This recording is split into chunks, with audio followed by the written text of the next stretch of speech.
digital technology. And this, of course, will also contribute to the Make in India initiative. To give you a specific example, in the field of big data analytics, we acquired last year a specialist of real-time big data analytics, a company called Guavas that is based near Delhi.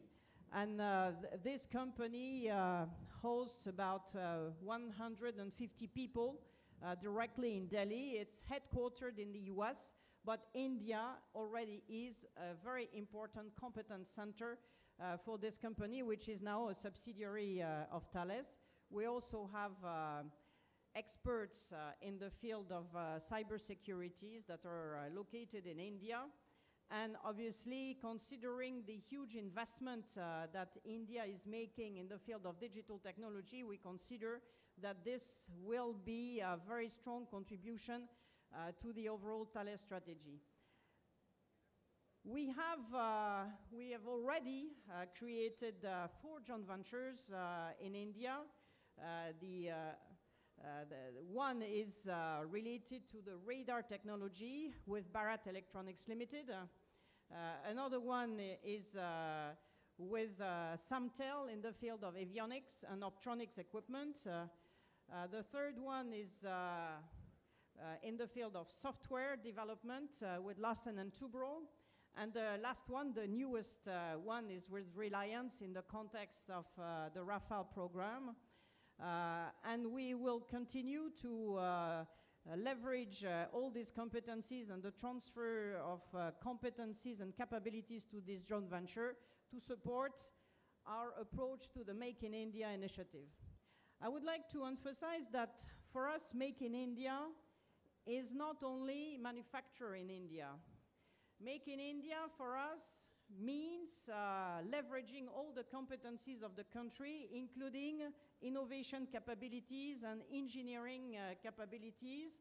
And we plan to grow these kinds of activities either internally within the Thales Indian subsidiary and with our joint ventures, as well as with our Indian partners. In addition to that, we are seeing the Make in India initiative as a really a good platform to build capabilities to export from India. And exporting from India, we see it in various domains that we have implemented already. So I'm talking of things that are real already today. First of all, it means selecting in the Indian industry a number of partners, and we have already in the Indian industry many partners, SMEs or larger groups that we do not only involve to serve Indian programs, but we involve in our global supply chain. Second element is, of course, through our joint ventures, address not only the Indian market, but also put in place all the necessary competencies to address other markets than India. And what will really appear as a key element is the capability to hire competencies directly in India to staff all these activities. And we are very much appreciative of the Skill India initiative. Thales is trying to contribute to this. We have put in place partnerships with very well recognized institutes of technology or science. We have partnerships, for example, with the Indian Institute of Technology of Delhi, Mumbai, as well as Chennai. That was the last one that was put in place, as well as the Indian Institute of Science in Bangalore. We are particularly focusing on putting in place PhD fellowship programs with these institutes with the objective then to be able to have in India very well-trained, highly skilled engineers. So as you can see, Thales is already very much involved in all these initiatives. We are very appreciative and proud of the confidence that the Indian authorities have placed in Thales in a number of programs. And I can tell you that going forward, we'll continue to be very active in promoting the Make in India initiative. Thank you very much for your attention.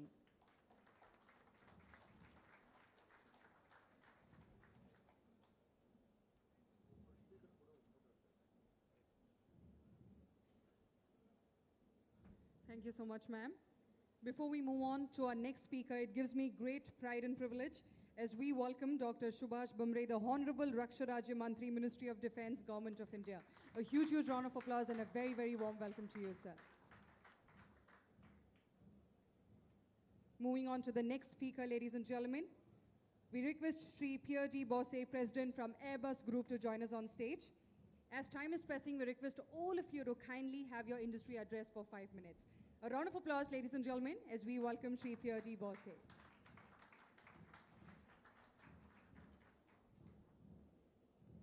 Thank you very much. Honorable Minister, distinguished civil servants and representatives of the armed forces, peers, partners in the room, good morning to all. We are assembled to celebrate a gathering of the big aerospace and defense family, what we like to call here the ecosystem. With all its categories of institutions and bodies, the ministry, the forces, of course, the DPSUs, large Indian private companies, OEMs, MSMEs, Tier 1 and more, system, equipment, and parts providers. But just as important is the metabolism of that ecosystem, and that's what we are here to talk about. The ability to fund relevant research and development, to draw foreign direct investment, to encourage long-term industrial investment and risk-taking, to instill excellency in program management, supply chain management, and quality management, to nurture talents in anticipation of the needs of tomorrow and of the day after, to be inclusive of the most innovative MSMEs in the country and the startups, to create jobs, to generate a sustainable, competitive, profitable industry, and of course, tax revenues for the Indian government. In India, we are blessed with a government that applies a lot of efforts to thinking and to consulting with us, industry, just for that purpose. The draft DPP 2018 goes exactly to show that. I say we because companies, Airbus, but all foreign OEMs in country as well, are striving to prove that they are one of you, that they can be good corporate citizens in India, that they can work by your rules, and that we have your interest at heart. The ambitious goals set by the government for turnover and exports are reassuring. They're remarkable, but they're reassuring because they imply, obviously, that the missing ingredients will be there, primarily orders and budgets over the long term, applied to the most meaningful infrastructure and segments.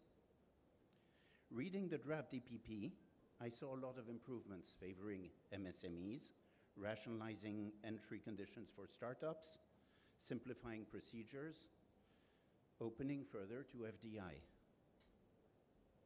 I wish the efforts devoted to managing offsets obligations will extend to managing offset credits as well. I hope the automatic route to 74% FDI will extend beyond just niche technologies, but will also apply to companies that contribute to jobs, to quality, to complex management practices, and to helping out foreign companies that undertake very demanding delivery commitments and take risk in doing so. I hope that the approach to self-reliance does not turn into an obsession to do everything here alone independently. India has unique differentiation in certain areas, a unique pragmatic and frugal philosophy as well. Investing and focusing on what you do best where India can dominate the competitive field, and working hand in hand with foreign companies to become part of a global industry, India will attack the global markets meaningfully. That is the surest path. I stick to 5 minutes. I'm sorry, I'll be quick.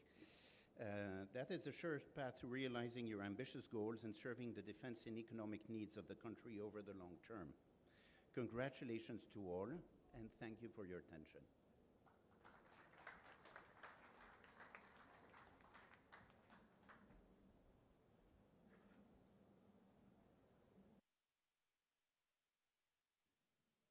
Thank you so much, sir. Now, ladies and gentlemen, put your hands together as we welcome on stage Sri Pratyush Kumar, the President from Boeing India, to join us on stage, please.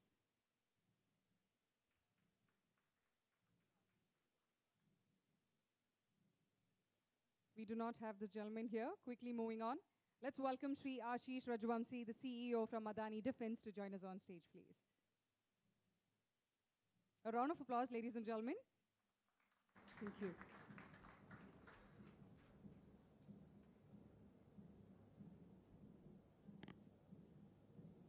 Honorable Minister, Honorable Secretaries, leaders and veterans from the armed forces, officers, industry leaders, and friends, good morning to all. Just 12 years from today, in 2030, India will become the world's third largest nation. One critical aspect of being the largest nation is to be minimally dependent on others' nation and have an indigenous defense industry that is strong and able to support not only itself, but also stand in support of many of its friends. Today, we collectively stand on an incredible opportunity to transform the defense landscape for the country. And this opportunity comes with its own set of responsibilities. When we look back in 2030, all of us here should be collectively able to say that we made the difference. And India, that is well on its path of being self-reliant in defense and security sector. We must commend the sincere and intense efforts of the government, which has actually brought all of us together this morning. MOD has been nothing short of extraordinary in bringing together the 44 defense attaches with the aim of tapping the potential for defense exports. This is unprecedented. The defense industrial corridors, which have been planned in Tamil Nadu and UP, showcase the path for the development of several defense industrial ecosystems within the country.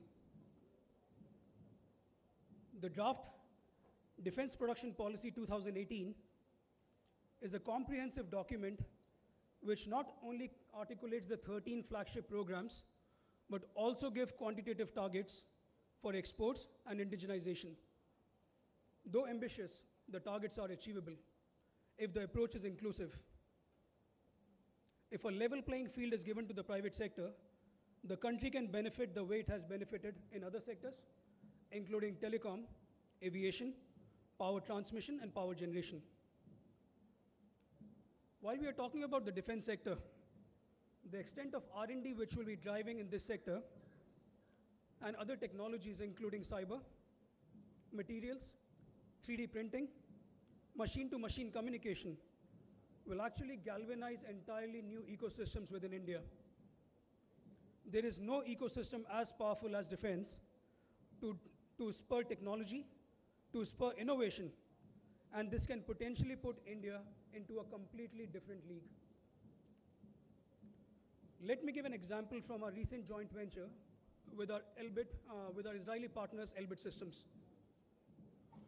While the joint venture has been formed to design, manufacture, and support unmanned aerial systems in India, it is not limited to the platform.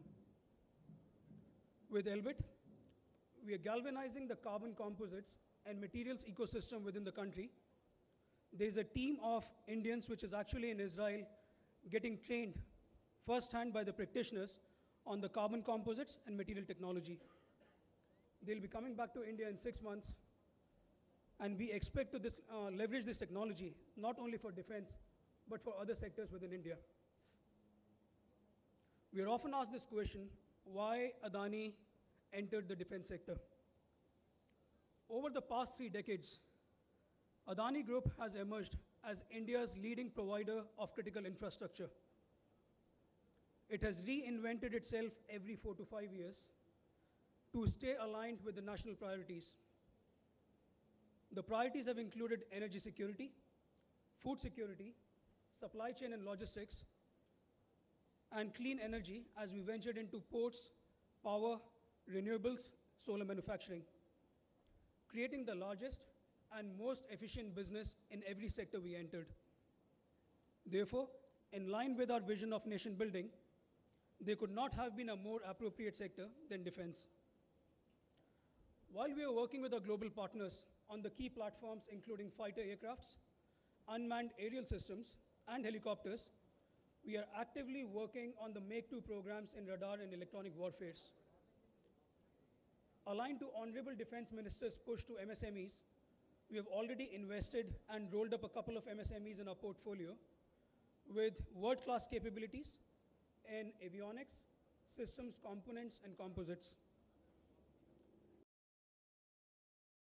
3 eggs ಇದೆ.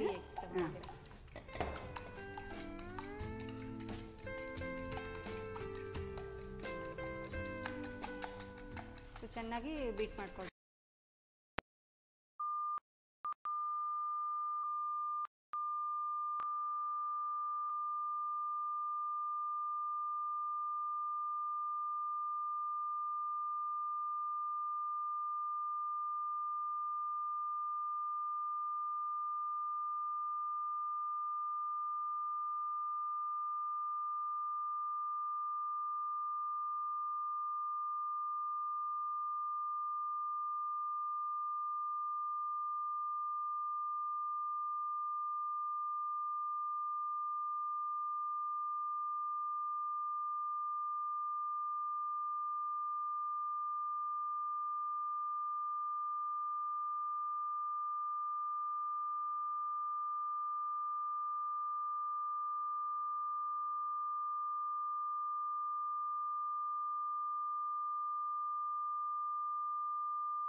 in terms of private sector, even if you add another extra rupee, CAG aa jayega. Why? Because, I mean, you're a private sector and the whole bidding has happened. So maybe we need to sit down together. These are not easy questions and answers which can be resolved in a 5-minute rushed speech. These require both the government and the private sector and the public sector, like we've done in space and nuclear, where we have gone far, far ahead, where we are only lamenting in defense, but we've done it. We have proved it in space and nuclear. Let's just sit together, work together, and work for this great country. Last but not the least, and I know I'm going to upset Mr. Purva Chandra, who's my senior from IIT, but we need to have an arm's length between MOD and the DPSUs. The same people who are also in this conference guiding us, helping us, facilitating Make in India, are also sitting on the boards of the very DPSUs, who are actually our competitors in a way and facilitators on another way. But so this sort of a mini conflict of interest maybe is something which we need to cut down on. And of course, last but not the least, let's communicate, communicate, communicate. Thank you so much. Jai Hind.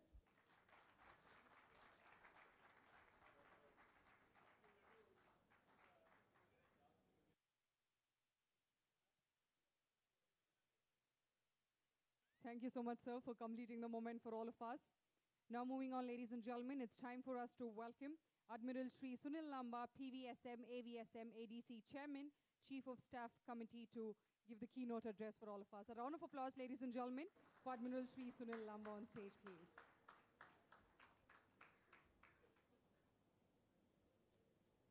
Dr. Subhash Bhamre, Honorable Rajya Raksha Mantri, General Bipin Rawat, the Chief of Army Staff, Chairman, ASCOCHAM, Captain of Indian Industries, representatives from the global defense industries, conveners and organizers of this seminar, distinguished invitees, speakers, delegates, friends from the media, ladies and gentlemen, a very good morning to all of you. It's an honor and privilege for me to deliver the keynote address at the 9th ASSOCHAM International Conference on Aerospace and Defense. At the outset, I'd like to thank the Association of Chambers of Commerce and Indian Industry of India for giving me this opportunity to share my thoughts. I would also like to compliment ASSOCHAM India for the active role in promoting the Indian defense industry. I'm sure that this platform will provide ideal opportunities for meaningful discussions toward charting the way ahead for bolstering Make in India in the defense sector and help formulate an incisive strategy for achieving self-reliance in the defense sector. It's a matter of great pride for the Indian Navy that we started our quest of self-reliance and indigenization soon after independence. Since then, shipbuilding industry in the country has come of age and has built state-of-the-art stealth frigates, corvettes, and destroyers. The Indian naval ships, designed in India, constructed in Indian shipyards, have carried the Indian tricolor across the ocean. I remember when I commanded Mumbai destroyer made in India and we went overseas for the International Fleet Review in UK, people were surprised that India could build ships of that size and quality and capability. The Navy is indeed proud of the fact that all 33 platforms ranging from submarines to aircraft carriers, which are currently ordered, are being built by Indian shipyards.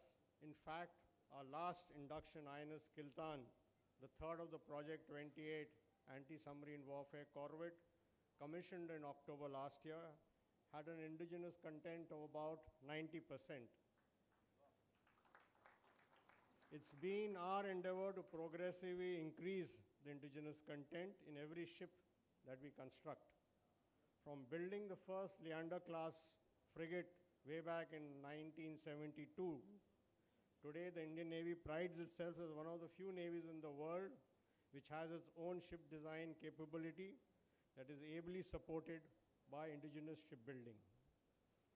Our partnership with DRDO as well as with public and private enterprises have resulted in many successes in a number of fields, which include electronic warfare suits, communication systems, advanced underwater systems and sensors, combat management systems, radar, and metallurgy. We have been relentless in pursuing indigenization, and the Make in India remains an article of faith for the Indian Navy. Ladies and gentlemen, while we focus on indigenization, I must acknowledge the valuable contribution of our overseas partners. The OEM's continued support is indeed valuable to us. I am of the firm belief that self-reliance is the only mantra for strategic autonomy. Having said that, the path to self-reliance in defense needs to be charted meticulously in order to give further boost to our indigenous capability. The Indian Navy has outlined an indigenization plan which has been shared with the industry and is also available online.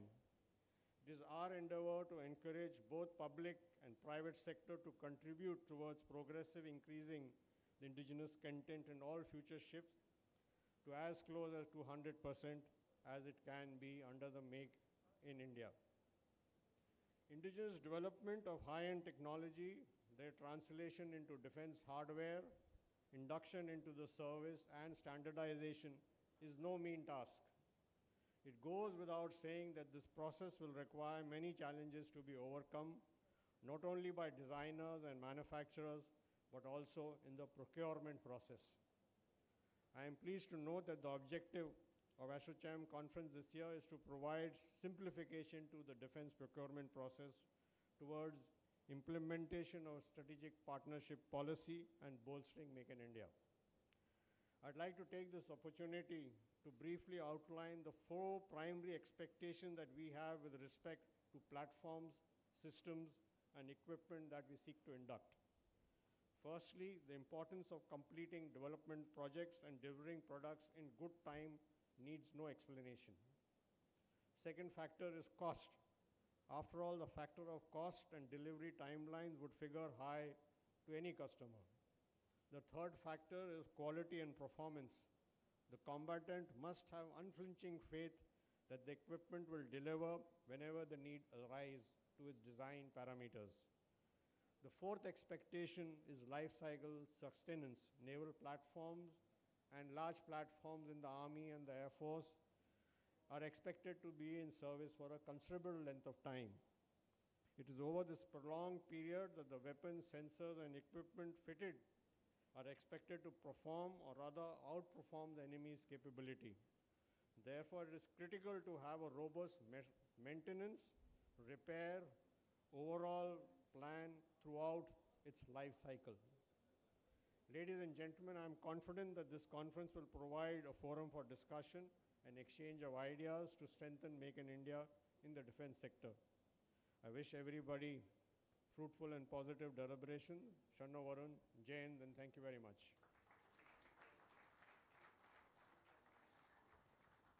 Ladies and gentlemen, give a loud applause to the Chief of Naval Staff. I mean, ASSOCHAM is very fortunate that first time we have both the Chief of Naval Staff and Chief of Army Staff on our platform. I just wanted to intervene for a thing that we just want to highlight that, look, we have tried to bring niche technologies for war-winning weapons. Wars are won by weapons which are absolutely smart weapons. We have tried it through the DRDO, we have tried it through the OFB, we have tried it through the TOT route. We have been trying it for the last 40, 50 years. Our partner, knowledge partner, Dubai, gave out some comments, and we expected all of you, and we are very fortunate that both the chiefs have brought large number of senior officers, large number of users, those who are directly, for whom the industry has a quest to directly talk, to interact, for them to see their weapon systems. Niche technologies, foreign countries, or the foreign OEMs, there are very few foreign OEMs because they spend a lot of money on that, and they are the pride of their nations. It's very difficult to get those. First time in last 3-4 years, you have unleashed the most dynamic weapon system which you have in India, and that is India's entrepreneur. You have large number of MSMEs, being in defense for so long, having come out, seeing the defense industry, seeing the MSMEs, seeing the startups. You have a very, very rich knowledge people, those who understand business. They have brought foreign partners here. Until unless they are encouraged, and since the Honorable Minister of State for Defense is here, I want to request, sir, until unless they are encouraged, this TOT will remain, believe you me, a dream for us, because it will always come in half baked packages, which is very difficult to understand for engineers whom we hired about 50 years, 30 years, 20 years back. You need people, those who are young, those who have been hired by the industry, they understand it, they will take it further. You have all the global industries today in India present. So, but the leader has to be the Indian private industry. They do not display the type of muscle that is required in financial terms, in terms of industry, except the mother industries like the Tatas, the Reliance, the L&T, the Mahindras. But there are many here like MKUs, and I can keep naming them, those who are small, but they have stuck last 20 years. They've been with the user, they've been with you, they have been part of your dream. So I took that little time, and I thought it is better that since Dubey's point of view was taken very lightly, I thought it needs to be emphasized here. And that's why Assocham we have done a tremendous service over the last 3 years. We've taken almost 40 MSMEs to Russia, to Moscow. We've invited all Moscow industry there. We have taken MSMEs to Israel. We've invited them there. Last year, 2016, we were very thankful, very fortunate to the defense minister. He gave us this opportunity. And we are very glad here that we have the CMD of HAL, we have the DRDO chief, we have the scientific advisor, we have a host of senior officers here. And once you come out and see the defense private industry, you'll find that our struggle in terms of finances, and if the foreign technology holder loses faith in your private industry also, you are a danger. You are a danger because this is your last what we call this, the last weapon that you've got. So thank you, sir. And now the lady will request you, this appeal was to you, that the private industry is looking up to you as the PSUs and as the OFP is looking at you.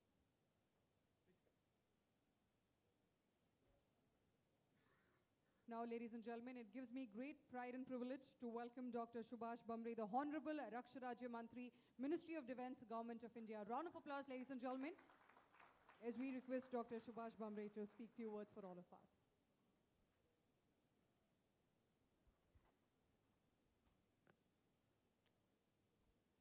I feel privileged to be here on the occasion of 9th ASCOM International Conference, Aerospace and Defense, bolstering Make in India and defense sector. Honorable Admiral Sunil Lamba, Chief of Naval Staff, General Bipin Rawat, Chief of Army Staff, dignitaries on dais, representatives of armed forces, representatives of global industries, ladies and gentlemen, friends from media, a very good morning to you all. The capability of, military capability of any nation rests on the cornerstone of self-reliance. And self-reliance in defense production has been goal of India's defense production strategy. And despite some salient achievement of our defense and aerospace production ecosystem, a significant part of our defense requirement continues to be dependent on import. A vibrant defense industry is a crucial component of effective defense capability and to achieve national sovereignty and military superiority. Government has, as a part of Make in India program, given a new impetus to development of defense production in the country, and several initiatives have been taken since then. The last 3 years, we have to promote a greater participation of industry as such. Defense procurement procedure has been revised in 2016. A new category of procurement by Indian IDDM, indigenously designed, developed, and manufactured, has been introduced in DPP 2016 to promote indigenous design and development. Government has notified the strategic partnership, which envisages the establishment of long-term strategic partnership with Indian entities. The MAKE procedure has been simplified with provision for funding of 90% of development costs by the government to Indian industry and reserving project up to certain limits to MSMEs. Separate procedure for MAKE 2 subcategory has been notified, wherein number of industry-friendly provisions have been introduced.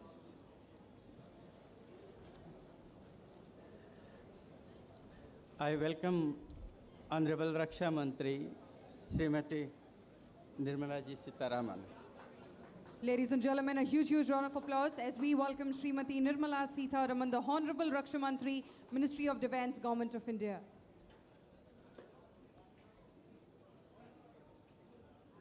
A separate procedure for Make II subcategory has been notified, wherein number of industry-friendly provisions has been introduced. Defence Investor Cell has been created in the ministry to facilitate investors. FDI policy has been revised. FDI is allowed under automatic route up to 49% and beyond 49% through the government route, where it is likely to result in access to modern technology in other regions to be recorded. The defence production list for the purpose of issuing industrial licenses has been pruned.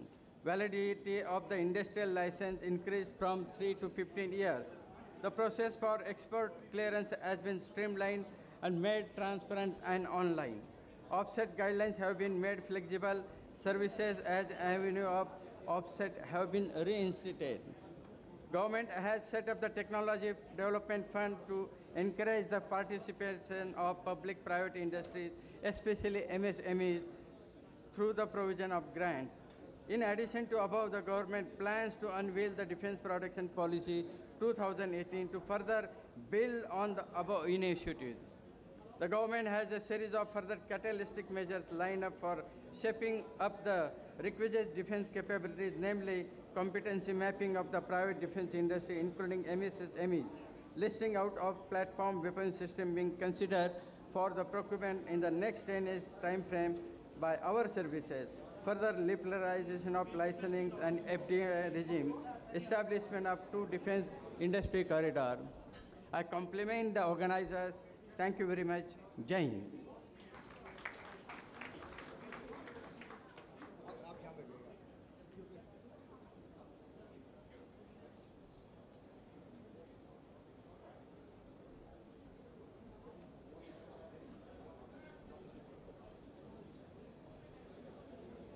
Now, ladies and gentlemen, it's time for us to release the knowledge paper jointly prepared by ASSOCHAM and KPMG. We request our chairman to kindly hand over the proud knowledge paper to Srimati Nirmala Sitharaman, the Honorable Raksha Mantri, Ministry of Defence, Government of India. Gives us warm pride and privilege as we welcome Thiru MC Sampath, the Honorable Minister for Industries, Government of Tamil Nadu. A round of applause as we welcome Thiru P. Benjamin, the Honorable Minister for Rural Industries, Government of Tamil Nadu.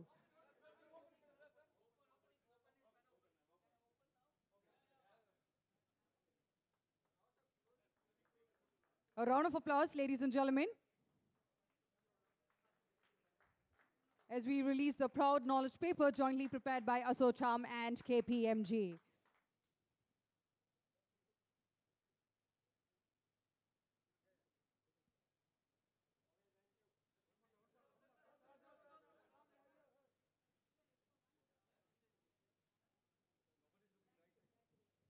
And we'll request you to kindly move out. Please kindly move out from there. All of you move out. Please move out. Please move out. All of you to kindly cooperate Please move out from there. Please clear.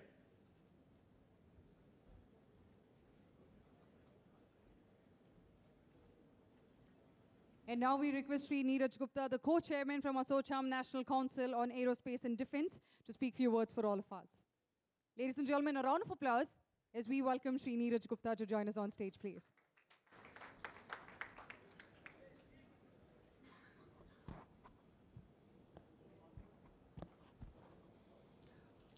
Honorable Raksha Mantri Ji, Honorable Raksha Raj Mantri Ji, Chief of Indian Army General Rawat, Chief of Naval Staff Admiral Sudin Lanba, Secretary Defence Production Shri Ajay Kumar Ji, distinguished dignitaries on the dais and off the dais, ladies and gentlemen, a very good morning to you all. For more than 20 years, I have been in the defence business. Never I have seen such a passion or dedication in any government towards making the domestic defence industry so vibrant and capable in the way the present government is approaching it. I feel both privileged and proud to witness this change. The thrust on Make in India and IDDM are the policies which will help in building defense manufacturing capability in India. However, history is testimony to the fact that self-reliance in defense manufacturing cannot be achieved only on domestic requirement. It is important to focus on exports for sustainable development. I would like to compliment our Honorable Raksha Mantri, Srimati Nirmala Sitharaman and the Ministry of Defense for two extremely significant steps taken recently, which reaffirm the government's commitment to encouraging and facilitating exports. The release of the compendium on the Indian defense product and manufacturers and Defense Attaches Conclave in Delhi 2 days back. This demonstrates the fact that MOD also understands the importance of exports for sustained growth of the Indian defense industry. While it is true that exports help build domestic capability, there are many other spin-off benefits also. I would like to briefly touch upon some of these. Manufacturing capability. In order to meet the global requirements and standards, such companies are focused to build large capabilities and manufacturing capacities. The objective of India's defense production policy will not be achieved without having a well-thought-out export strategy, so that industry is assured of access to export market in addition of the domestic market. Technology acquisition and absorption. These companies are more exposed to the varied needs of their customers from different regions. Since the requirements are very customer specific and region specific, it gives them a wider exposure and pushes them to focus on R&D and technology upgradation to meet these challenges. Financial and economic sustainability. Defense business is unique and the only buyer is the government. Hence, the nature of business is cyclical with long gestation periods. This makes the industry vulnerable to the uncertainties of domestic procurement. Companies which also focus on exports are able to tide over this uncertainty since they handle requirements from number of geographies. This ensures some continuity of orders and a sustained growth. However, there are some challenges also, which I would like to mention. I hope these are debated and discussed and given due consideration by the policymakers. Brand India should be carefully built and Government of India should aggressively promote it. India is still not perceived as a defense manufacturing nation. We have to consciously build Brand India by focusing on product quality, ensuring our global presence, international standard collaterals, ensuring our global presence, and continuous engagement by being there for the customer. Slowly, step by step, we will reach a position where countries will start to recognize India as a leading manufacturer of defense equipments. This will help Indian industry gain global acceptance. Many countries from Africa, Latin America, South Asia, and Middle East cannot afford to buy expensive defense equipments. They look to India to help build their defense capabilities. And we can provide them economical, technically competent equipment. The global majors understand this, and they are looking to Make in India to supplement their manufacturing bases. The government needs to aggressively pursue this. Extending line of credit for many countries in emerging markets could be another important factor in promoting exports. I'm also thankful to DODP and particularly Dr. Ajay Kumar for further streamlining the process, and today we can get NOCs for exports within 2-3 weeks. However, I do feel the MOD should review the list of products in Appendix 2 and prune it further to include only lethal SCOMET items. Non-lethal items should be included in Appendix 1. Signing of logistical agreements wherever missing and leverage India's dominant position for G2G deals. This is another major step which can promote export of Indian defense equipment in a big way. It is heartening to note that MOD and SOCHM have kept one dedicated technical session on exports. I am sure the deliberations in this session will dwell upon some of the important issues which will benefit all stakeholders. SOCHM is also taking a delegation to Eurosatory, and I would like to invite all my Indian industry friends to come and participate in the Eurosatory exhibition as much as possible. In the end, I appeal to all, let us rise to the challenge and seize this opportunity to place the Indian defense industry on the global scene. Let us put our best foot forward to ensure that together we achieve exports of 5 billion USD from India by 2025 as envisaged in the proposed draft defense production policy. Thank you. Jai Hind.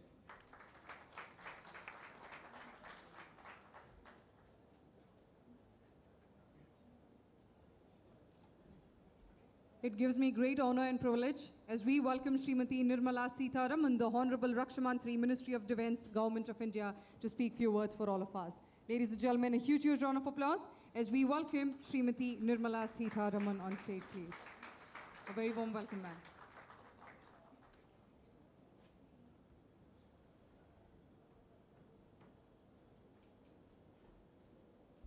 Good afternoon. I suddenly felt too much at home.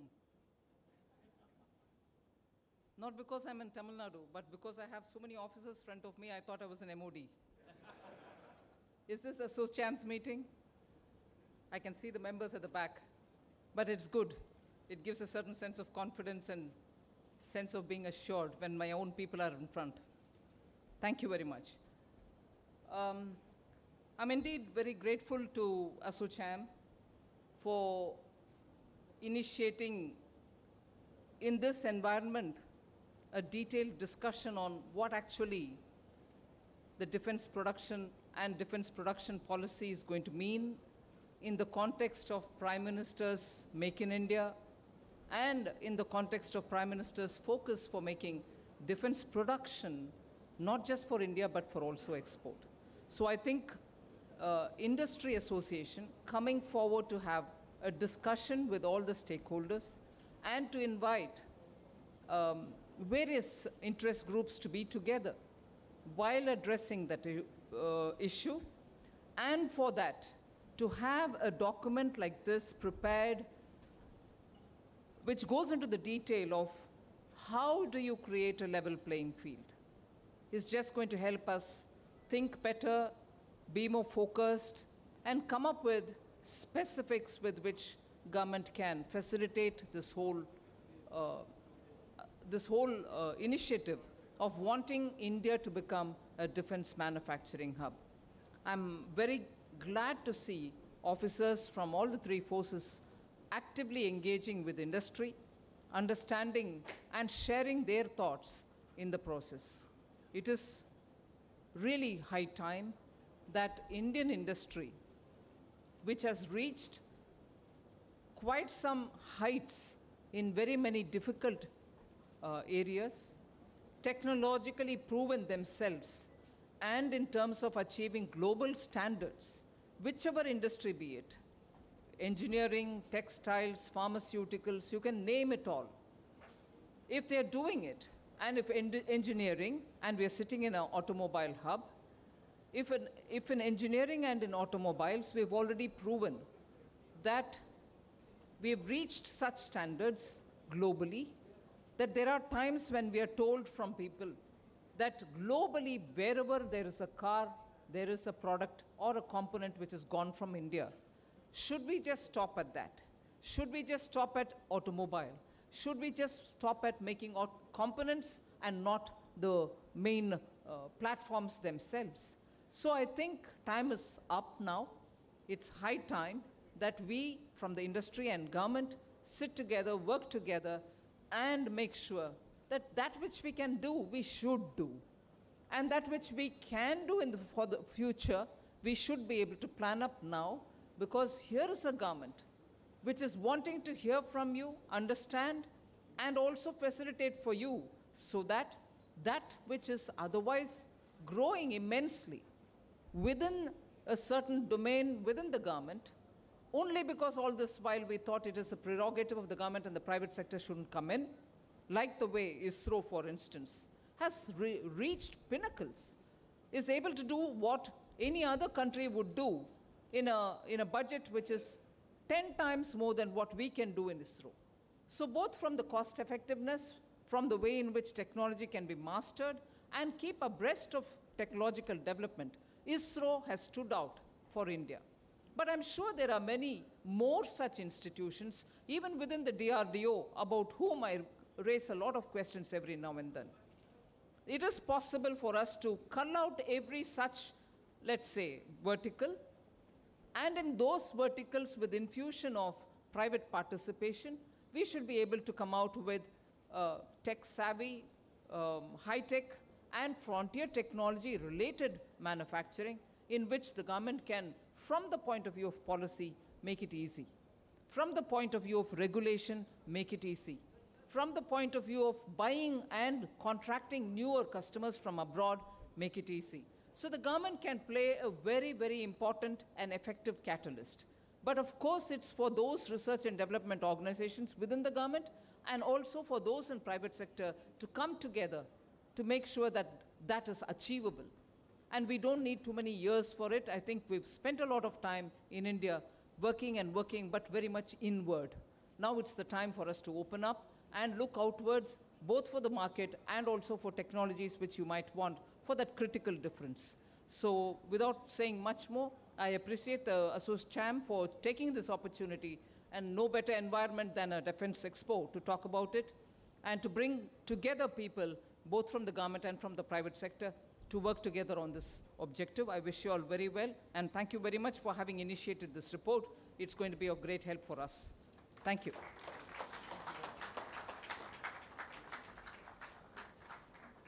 We now request Dr. S.C. Kansal, the chairman from SM Group, to conclude the remarks and deliver the vote of thanks for all of us. Yeah, very good morning to everybody. Well, I have been asked to give a concluding remarks and vote of thanks. Well, in concluding remarks, I got something which my all friends have told. What could be done by the industry and what would be done by the government. So there's a big gap, which gap is filled up by the Make in India policy of the government. With this, I will end up with my vote of thanks later. Now to address Honorable Raksha Mantri Shrimati Nirmala Sitharam ji, Honorable Raja Raksha Mantri Dr. Subhash Bhamre ji, Chairman of Chiefs of Staff Admiral Sunil Lamba ji, Chief of Army Staff General Vipin Rawat ji, Secretary Defense Production Dr. Ajay Kumar ji, VIP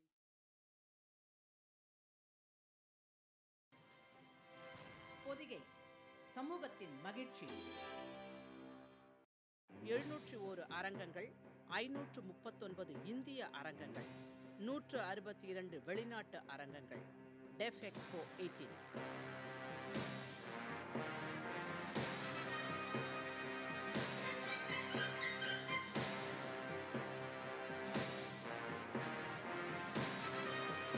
April 12ஆம் தேதி காலை 9:30 மணி முதல் நமது பொதிகையில் நேரடி ஒளிபரப்பு காணத் தவறாதீர்கள். பொதிகை சமூகத்தின் மகிழ்ச்சி. நேயர்களே, சென்னை அருகே இருக்கக்கூடிய திருவிடந்தையில் 10வது டிஃபென்ஸ் எக்ஸ்போ, அதாவது ராணுவ கண்காட்சி என்று அழைக்கப்படும் 10வது டிஃபென்ஸ் எக்ஸ்போவை முன்னிட்டு நம் ராணுவ அதிகாரிகள் மட்டுமல்லாமல் இந்தியாவின் பாதுகாப்புத்துறை அமைச்சர் திருமதி நிர்மலா சீதாராமன் அவர்கள் டிஃபென்ஸ் சம்பந்தப்பட்ட ஒரு புத்தகத்தையும் வெளியிட்டு இந்த கண்காட்சியில் நம் மக்களுக்காக என்னென்ன விஷயங்கள் காத்து கொண்டிருக்கிறது அப்படிங்கிறத ரொம்ப சிறப்பா நம் ஊடக நண்பர்கள் கிட்ட பகிர்ந்து கொண்ட அந்த அற்புதமான சந்திப்பை நம்ம எல்லாருமே பார்த்தோம். டிஃபென்ஸ் அதாவது ராணுவம் நம் நாட்டுக்கு முக்கியமான ஒரு விஷயம். அதுவும் இப்போ இருக்கக்கூடிய காலகட்டத்தில் டிஃபென்ஸ் வந்து ஒரு முக்கியமான கண், முக்கியமான தூண் அப்படின்னு கூட சொல்லலாம். அதுவும் நம்ம ராணுவ வீரர்கள் மட்டுமல்லாமல் கடற்படை வீரர்களாக இருக்கட்டும், விமானப்படை வீரர்களாக இருக்கட்டும், நம் நாட்டோடைய பாதுகாப்புக்காக ஓயாமல் உழைக்கிறாங்க. இந்த டிஃபென்ஸ் எக்ஸ்போவை முன்னிட்டு ஏப்ரல் 11ஆம் தேதியிலேருந்து ஆரம்பித்து ஏப்ரல் 14ஆம் தேதி வரைக்கும் வெவ்வேறு விதமான சாகசங்களை அவர்கள் அனைவரும் சேர்ந்து நிகழ்த்த இருக்கிறார்கள். இன்று முதல் நாள், அதாவது முதல் நாள் ஏற்கனவே நான் சொன்ன மாதிரி இந்தியா மட்டுமல்லாமல் அமெரிக்கா, ரஷ்யா, ஜப்பான், பிரிட்டன் போன்ற 47 நாடுகள் சேர்ந்து இந்த அற்புதமான பிரம்மாண்டமான ராணுவ கண்காட்சியில் பல விதமான சாகசங்களை நிகழ்த்த இருக்கிறார்கள். சாகசங்கள் மட்டும் இல்லைங்க, நம்மளுடைய இந்தியா ரஷ்யா ராணுவ நிறுவனங்களுடைய கருத்தரங்கமும் நம்ம வந்து பார்த்து ரசிக்க இருக்கிறோம். அதாவது நான் ஏற்கனவே சொன்ன மாதிரி இப்படிப்பட்ட இந்த வீரர்களுடைய அந்த சாகசங்கள்லாம் பார்க்கும்போது நம் நாட்டோடைய பாதுகாப்புக்காக அவங்க எல்லாருமே வந்து எந்த அளவுக்கு பாடுபடுறாங்க அப்படிங்கிறத நம்மளால உணர முடியும். அதாவது நாளை ஏப்ரல் 12ஆம் தேதி இந்தியாவின் பிரதம மந்திரி திரு நரேந்திர மோடி அவர்கள் வருகை தந்து இந்த 10th டிஃபென்ஸ் எக்ஸ்போவை பார்வையிட்டு நம்மளுடைய வீரர்கள் நிகழ்த்தக்கூடிய அந்த சாகசங்களையும் கண்டு ரசிக்க இருக்கிறார். ஏப்ரல் 14ஆம் தேதி நம் எல்லோருக்கும் சந்தோஷமான ஒரு நாள். அதாவது இந்த டிஃபென்ஸ் எக்ஸ்போல இருக்கக்கூடிய இந்த சாகசங்கள் எல்லாத்தையுமே நம்ம பார்த்து ரசிக்கணும் அப்படிங்கிற ஆசை நம்ம எல்லாருக்குமே இருக்குங்க. அதுவும் நமக்கு மட்டும் அல்லாமல் நமக்கு அடுத்தபடியாக இருக்கக்கூடிய சந்ததிகளும் இப்படிப்பட்ட இந்த அரிய காட்சி, இப்படிப்பட்ட இந்த பிரம்மாண்டமான காட்சியை நேரலையாக பார்க்கும்போது அவர்களுக்கு அந்த உணர்வு இன்னும் கொஞ்சம் அதிகமாகவே இருக்கும். ஏப்ரல் 14ஆம் தேதி 10வது டிஃபென்ஸ் எக்ஸ்போ, அதாவது சென்னை அருகே இருக்கக்கூடிய திருவிடந்தையில் நடந்து கொண்டிருக்கும் இந்த 10வது டிஃபென்ஸ் எக்ஸ்போல இருக்கக்கூடிய அனைத்து சாகசங்களையும் நம்மளும் போய் கண்டு ரசிக்கலாம். ஏப்ரல் 14ஆம் தேதி இந்த சாகசங்களை நம்ம எல்லாருமே கண்டு ரசிக்கணும்னா ஆதார் அட்டை அல்லது அரசு அங்கீகரிக்கப்பட்ட அடையாள அட்டை ஒன்றை நம்ம எடுத்துக்கொண்டு நேரலையாக செல்லலாம். மொபைல் ஃபோன்ஸ் எல்லாமே வந்து அலவுட். ஸோ அதனால நம்மளுடைய மொபைலில் இந்த அரிய காட்சிகளை நம்ம பதிவு செய்து எப்போ வேணாலும் பார்க்கலாம். அதாவது எப்போ பார்த்தாலும் ரொம்ப நம் கண்களுக்கு இருக்கக்கூடிய ஒரு அற்புதமான விருந்து இப்படிப்பட்ட காட்சிகள். அதாவது நம்ம ராணுவ வீரர்கள் மட்டும் இல்லைங்க, விமானப்படை வீரர்களாக இருக்கட்டும், இல்லை கடற்படை வீரர்களாக இருக்கட்டும், அவர்கள் ஒவ்வொரு சாகசங்களையும் நிகழ்த்துறதுக்கு எப்படியெல்லாம் வந்து ட்ரைனிங் எடுக்கிறாங்க, எப்படியெல்லாம் ப்ராக்டிஸ் பண்ணுறாங்க.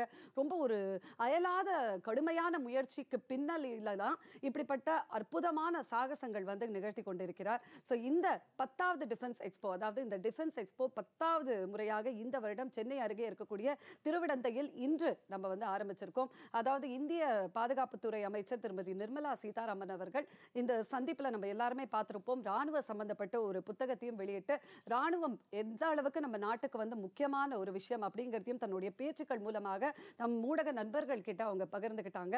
ஸோ இன்று நம்ம ராணுவ வீரர்கள் மட்டுமல்லாமல் விமானப்படை வீரர்களுடைய சாகசங்களையும் நேரலையாக நாம் பார்க்க இருக்கிறோம். நாளை பார்த்தீங்கன்னா திரு நரேந்திர மோடி அவர்கள் வருகை தந்து இந்த சாகசங்கள்ல இருக்கக்கூடிய அற்புதமான விஷயங்களை நேரலையாக பார்வையிட்டு நம்ம ராணுவ வீரர்களுக்கு ஒரு ஊக்கம் தரும் விதத்திலையும் வந்து பல சாகசங்களை நேரலையாக பார்க்க இருக்கிறார். அது மட்டுமல்லாமல் ஏப்ரல் 14ஆம் தேதி முக்கியமான ஒரு நாள். நம்ம எல்லாருமே சென்னை அருகே இருக்கக்கூடிய திருவிடந்தைக்கு போயிட்டு ஆதார் அட்டை அல்லது அரசு அங்கீகரிக்கப்பட்ட ஏதாவது ஒரு அடையாள அட்டையை நேரலையாக எடுத்து சென்று இந்த சாகசங்களை நம்மளும் பார்க்கறதுக்கான ஒரு அரிய வாய்ப்பு நமக்காக கொடுத்துருக்காங்க. இன்னும் நிறைய விஷயங்கள் நான் சொல்ல போறேன், நீங்க பார்க்க இருக்கீங்க, அவங்களுடைய சாகசங்களையும் பார்க்க போறீங்க. ஆனா அதுக்கு முன்னால இப்போ உங்கள் அனைவருக்கும் வர இருப்பது ஒரு இடைவேளை. பொதிகை சமூகத்தின் மகிழ்ச்சி.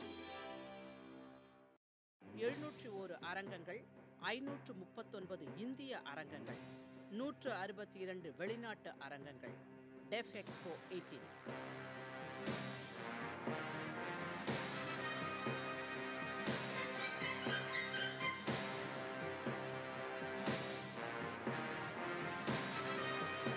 ஏப்ரல் 12ஆம் தேதி காலை 9:30 மணி முதல் நமது பொதிகையில் நேரடி ஒளிபரப்பு காணத் தவறாதீர்கள். பொதிகை சமூகத்தின் மகிழ்ச்சி. சென்னை அருகே இருக்கக்கூடிய திருவிடந்தையில் 10வது டிஃபென்ஸ் எக்ஸ்போ ரொம்ப பிரம்மாண்டமான முறையில் இன்னைக்கு ஆரம்பிச்சு வச்சிருக்காங்க. அதாவது ராணுவ அதிகாரிகள் மட்டுமல்லாமல் இந்தியாவின் பாதுகாப்புத்துறை அமைச்சர் திருமதி நிர்மலா சீதாராமன் அவர்களும் வந்து டிஃபென்ஸ் சம்பந்தப்பட்ட ஒரு புத்தகத்தையும் வெளியிட்டு இந்த 4 நாட்கள் என்னென்ன விஷயங்கள்லாம் நடக்க இருக்கிறது அப்படிங்கிறத நம்ம ஊடக நண்பர்கள் கிட்ட ரொம்ப அற்புதமாக பகிர்ந்து கொண்டார்கள். சரி, இப்போ உங்க எல்லாருக்குமே இன்னொரு சந்தோஷமான விஷயம். அதாவது நம்ம வந்து பள்ளிக்கூடம் படிக்கும் போதும் சரி, இல்லை கல்லூரி படிக்கும் போதும் சரி, இந்த போர் கப்பலை பற்றி வந்து நிறைய விஷயங்கள் நம்ம படிச்சிருக்கோம். ஸோ அப்படிப்பட்ட இந்த ஒரு போர் கப்பலை கூட நேரலையாக பார்க்கறதுக்கான ஒரு வாய்ப்பு நமக்கு இருக்குது. அதுக்கு என்ன பண்ணணும்னா ஐலாண்ட் கிரவுண்டில் போய் நீங்கள் ஒரு ரெஜிஸ்ட்ரேஷன் மட்டும் பண்ணிக்கிட்டீங்கன்னா போர் கப்பலை நேரலையாக நம்ம பார்க்கலாம். இப்பொழுது சென்னை அருகே இருக்கக்கூடிய திருவிடந்தையில் நடந்து கொண்டிருக்கும் 10வது டிஃபென்ஸ் எக்ஸ்போவில் பத்திரிகை தொலைக்காட்சி நண்பர்களை சந்தித்து இந்தியாவின் பாதுகாப்புத்துறை அமைச்சர் திருமதி நிர்மலா சீதாராமன் அவர்கள் சில முக்கியமான விஷயங்களை பகிர்ந்து கொள்ள போகிறார். அதை நாம் நேரலையாக பார்ப்போம்.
Ladies and gentlemen, good morning.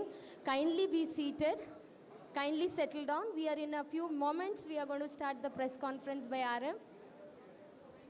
May I request the photographers to kindly click the photos a bit later.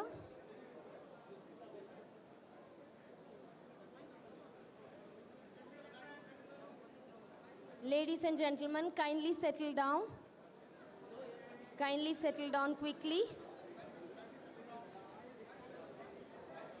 Sorry.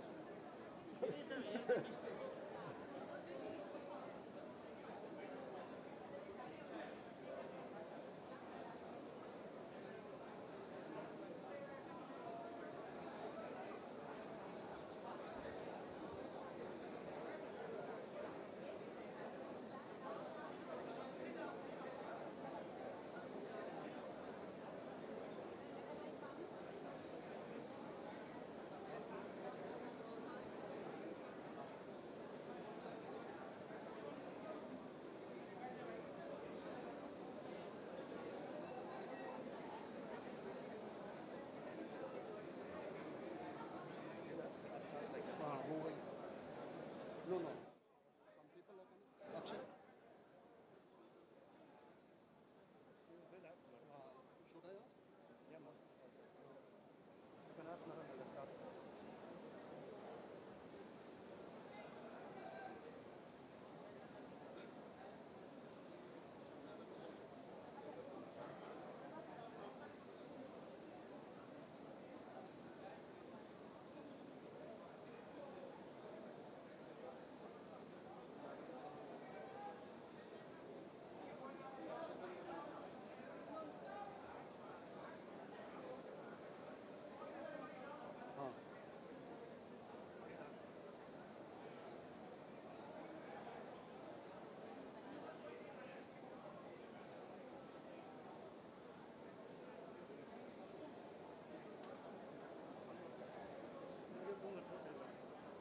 अच्छा मैडम को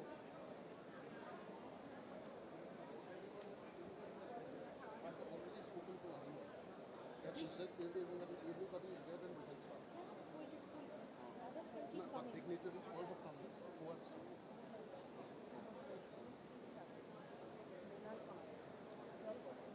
12:30 बोला था लेकिन अभी नहीं हुआ. फिर शुरू करो.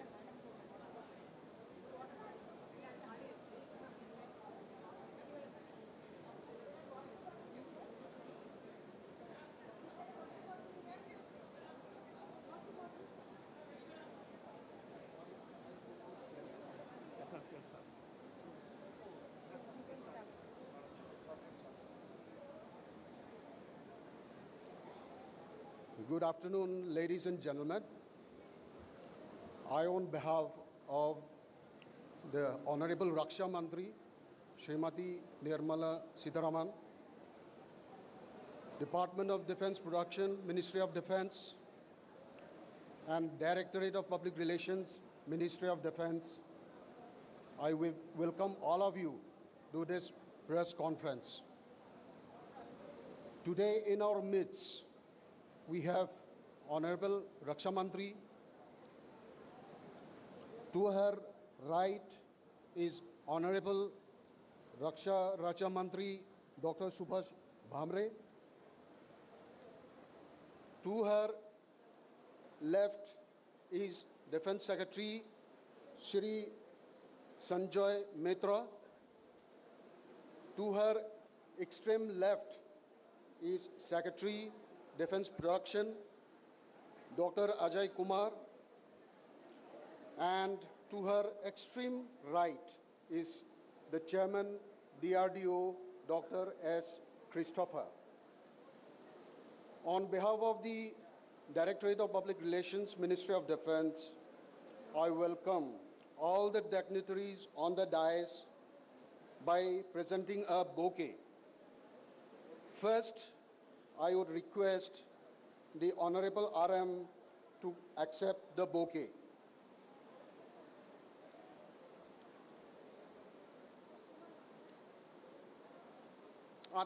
Madam.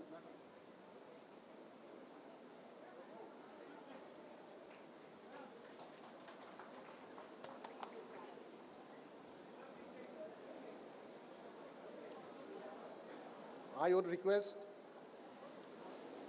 the Defense Secretary to accept the bouquet.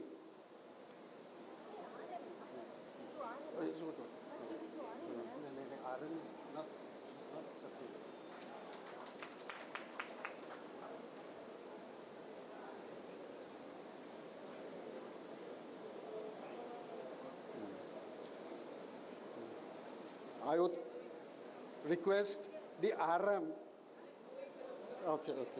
Okay, I would request the Secretary of Defense Production to accept the bouquet, please.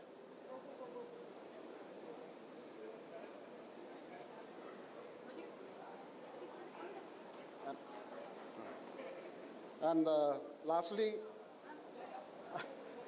I would request, that's right. I would request the Chairman DRDO to accept the bouquet. And I would, okay. So now I request the Honorable RM to please give her the opening remarks, followed by the media interaction. Please, ma'am.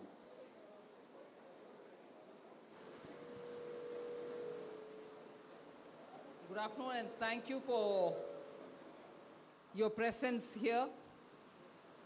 I hope it's audible. I get the feeling the AC is a bit noisy. I'm very grateful that all of you all have found time to be here. This is once in 2 years that Government of India Ministry of Defense holds the Defense Expo. The details of the participation and the delegations which have come will all be given to you in detail. But I value this media interaction which is happening on the first day of this Defense Expo. We are getting on with the business and business-to-business interactions and also engaging with the various delegations from today. However, the formal inauguration of this Defense Expo is going to be only tomorrow, and we are fortunate to have the Honorable Prime Minister come for the inauguration and also to be a witness to all the demonstration which is going to happen. All the three services will be presenting their little display of what they can do. And for the first time, this time's Defense Expo has two distinct features which I want to draw your attention to. India, as you know, is a major importer of defense equipments. We've always had this Defense Expo as a way in which we invited major manufacturers of weapon systems, manufacturers of war equipments, and also all those who produce major defense-related items to showcase their products. And every 2 years, we had this assembly of public sector undertakings and others to also showcase what they do. Post which you had a lot of contracts signed between businesses and between government and businesses and so on. That will continue even this year. But this year you will have, in addition, a very clear accent on India as a manufacturer and seller of defense equipment, India as a manufacturer and not just selling to India, but with a potential to export. Also, many of them who are already exporting their wares as defense manufacturers. And in that, we have given a very big play for the small and medium private sector units. And they shall also be given a concessional presence here so that they get this at least apparent level playing field with the big producers, with which they will be able to equally display what they produce, which are relevant for the defense procurers.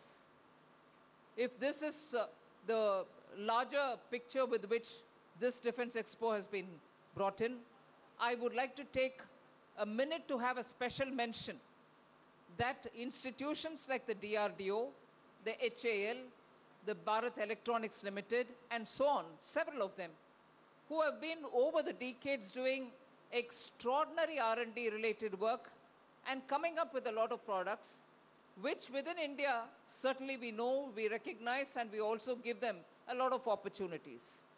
But under DRDO, that there are about 50 different institutions, all of which are engaged in defense research, and all of whom, at least each one of whom, have at least a few patents to their credit. And they're also commercially viable products to be displayed and showcased, is something which we have highlighted in this Defense Expo. So if there are people who feel, all right, today you want the private sector to display, but what is it? Earlier we had only one DRDO stall, now you have 10 of them taking it. Is it to just fill space? What a shame. What a shame for anyone to have to think in those lines. DRDO has institutions which are working under it, which have particular specializations, which also have products which have to be displayed. And this Defense Expo, we have taken extreme pride to give them each an opportunity to come out and display the products. And therefore, more of DSDO. Therefore, certainly more of DRDO. Certainly more of HAL. Certainly more of BEL, and so on. So if we in India are not able to give them the space, give each of them the space, I'm not sure if given the budget and the constraints they may have, they can go in search of every Defense Expo anywhere else outside. So it is a conscious decision. It's a decision where we wanted to promote our institutions, and therefore we've given them the space. I'm happy the Secretary DRDO is here. I've just had a word with him about it also. So without extending my initial remarks, I'm glad that the Defense Secretary is here. I'm glad that the Raksha Rajya Mantri is here. I'm also very glad the DRDO Secretary and the Defense Production Secretary is here. The three chiefs are also in this premises. So it's a great opportunity for all of us to interact with one another and make the best out of Defense Expo. And one last point, Defense Expo this time being held here is being held with a very clear purpose, that if in the budget 2 defense production corridors were announced, one of which is located in Tamil Nadu.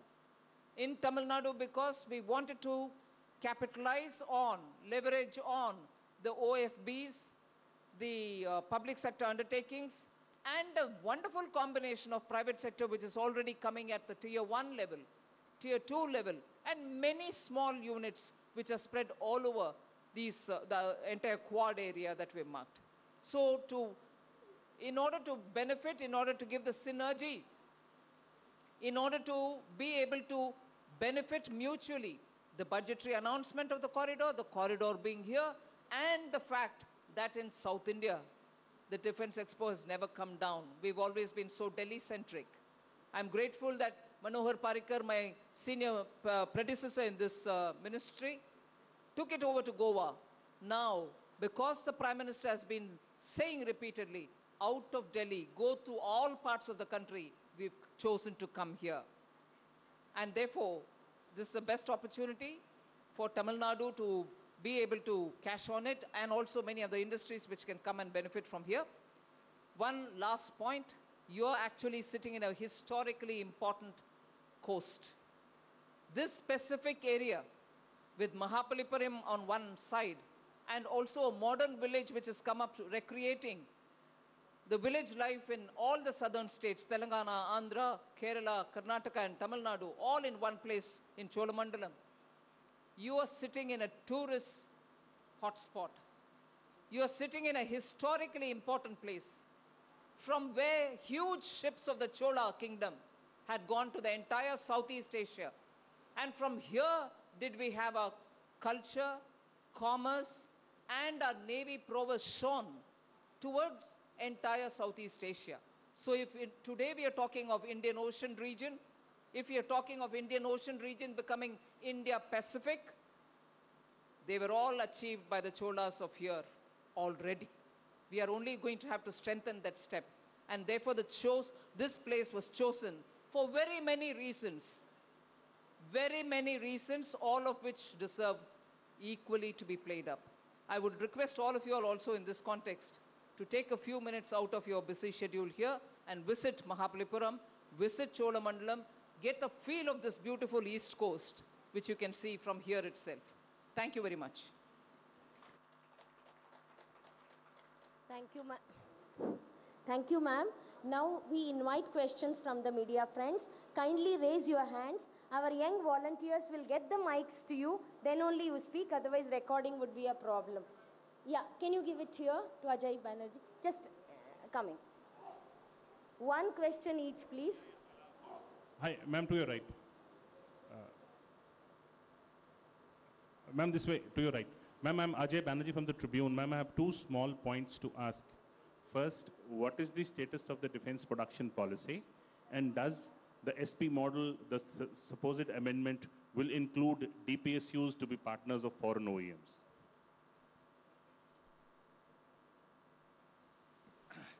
As regards the defense production policy, the draft has been released for public consultation. We have received over 100 comments from various stakeholders, from industry, from professional groups, from academia, from individuals, and we are in process of examining those comments. And based on that, and based on consultations with other ministries, because there are several ministries concerned, the policy will be placed for approval of government, and we hope to see the final policy very soon. The consultation process is on, and then we should be able to do it as soon as possible. Yes, please. Ma'am, over here. Insofar as the strategic partnership is concerned, as you are aware, that the DPSUs even now are eligible to enter into strategic partnerships with foreign OEMs. Yeah, this is in response to the questions regarding strategic partnership. These are still early days. We are working on it, and we will take a view on whether or not and to what extent DPSUs will be involved at an appropriate time. We are still at the RFI stage, and it's still early days. Yeah. Can you please ask? Ma'am. Please wait, one after the other. We are coming to you. Yeah. Just a few days ago, ma'am, the intelligence reports have spoken about the JEM particularly and other terror organizations, not just targeting Kashmir, but several other areas in India. They want a wider playing field. And some of them include spots like Ayodhya. Now, you're part of the CCS. Have certain precautions been taken to ensure these attacks, if they happen, are foiled? Secondly, ma'am, this Colonel Ravindranath was a hero of the Kargil War. He was awarded a gallantry award. And yet yesterday the Karnataka state government sort of neglected in giving him state honors. Can the center and the defense ministry do something about it now, at least so that in future this does not happen? I'm glad you brought this up. We'll certainly do everything it takes to honor a war hero. I'm not going to get into the details of who did and who didn't. We'll certainly do it. And as regards keeping the country safe, and your first question related to what is it that you're doing being a part of the CCS, I'm sure all of us are equally concerned, and we shall be constantly monitoring and taking all necessary steps, although I won't be in a position to say openly in a media as to what are those. We're ceased of the matter, though. Manas? Ma'am, this side. PTI. This is Manas from PTI, Ma'am, Press Trust of India. Ma'am, the Defense Expo has been billed as, in fact, a starting point for making India the defense manufacturing hub. So, ma'am, what are the specific outcomes that you are looking at from Defense Expo? And the second point is that the strategic partnership model was announced in May last year. And since then, actually, critics say that nothing concrete has been achieved, and we are yet to roll out the strategic partnership model. So, ma'am, in fact, when can we expect the first project under the strategic partnership model? Thank you so much. As regards DEFEXPO, this is, as the Honorable Minister has said, one of the main outcomes that we are trying to achieve is to project India as a new emerging manufacturing hub for defense systems.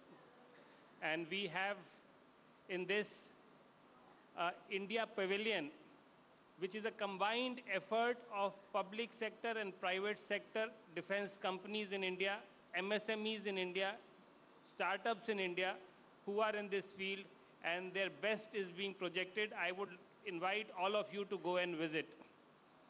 We are also showcasing a live demonstration of naval, aero, and land systems, all of which are manufactured in India. More specifically, during this expo, as you would see over the next 4 days, several joint agreements, collaborations, business-to-business agreements have been planned. It would not be fair on my part. It is those prerogative of those companies to make announcements about them. But I am aware that several companies have lined up. They are in process of discussing and going to be announcing major agreements for collaboration. I am also, DRDO has planned several transfer of technology agreements with various companies, and that seminar is actually scheduled today afternoon, and I would like to invite. So all around, this Defense Expo is going to create a great collaborative environment for Indian companies as well as foreign companies who are there to do business in India. Thank you. Good afternoon, ma'am. Insofar as the Good question, afternoon. First, okay. To respond to your question about strategic partnership, I am happy to inform you that the first RFI under strategic partnership has been rolled out a couple of days ago. So we are getting there. I mean, and it's very difficult to give a deadline as to when a project will materialize. This is just the first step. These are very long-term issues involving foreign investors and transfer of technology. The first step has been taken. RFI has been uploaded. We are going ahead. We are in business. Good afternoon, ma'am. Aarti from Pudhiya Keep the mic closer. Aarti from Pudhiya Thalaimurai. Two questions irukku. One வந்து இந்த ராணுவ தளவாட மையங்கள் ராணுவ தளவாட மையங்கள் அமைப்பதற்காக உற்பத்தியாளர்கள் கருத்தரங்கம் வந்து நடைபெற்றது. அந்த உற்பத்தியாளர்கள் தற்பொழுது எந்த அளவுக்கு ஆர்வம் காட்டிட்டு வராங்க, அதற்கான பணிகள் வந்து எந்த அளவுக்கு போயிட்டு இருக்கு? This is my first question. And ரெண்டாவது வந்து சென்னையை வந்து மிகப்பெரிய நேவல் பேஸாக மாற்றுறதுக்கான பணிகள் வந்து நடைபெற்று வருகிறதா? அப்படி மிகப்பெரிய நேவல் பேஸாக மாற்றுறதுக்கான காரணம் என்ன? Please wait. Actually, Christopher, wait. Hello. Please wait after her.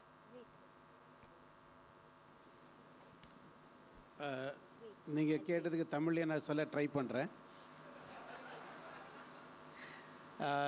As far as இந்த ப்ரொடக்ஷனுக்கு நிறையா industry. Okay. Yeah, the question. You want to translate the question, please, first? What I was asked is that whether the support from the industry is there for the production in the country. I strongly believe the corridors where we have aimed at need to be nurtured, and there is a lot of interest is shown by the various industries. As a matter of fact, we have got about 750 TOTs already signed. Even this afternoon, we have lined up about 10 TOTs, some of them very much from Tamil Nadu itself. So the support is certainly there. As regards the larger naval base in Chennai, I think the right person to answer is could be Madam. Please. You know, when this DEFEXPO was started, we had and we wanted to project India as a manufacturing base. We had initially said at least 50% of the exhibitors should be Indian companies. Today, more than 75% companies have come, and we had to stop registration because there was no space left in the ground. That is the response we have received. We have done different interaction with industry in 5 cities in Tamil Nadu itself, in Chennai, in Hosur, in Coimbatore, in Tiruchirappalli, and in Salem.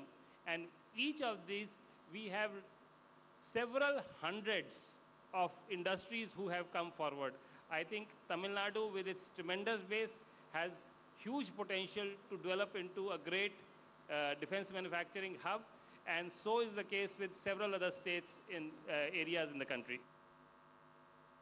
Yeah, next question. Hi, Monica Arora from Vayu. Naval basis. அதுக்கு இப்போதைக்கு இதை தான் சொல்ல முடியும். அதனால தான் அந்த கொஸ்டினுக்கு மாறிட்டோம். Hi, Monica Arora from Vayu. My question is that the new RFI for new fighters has just been issued.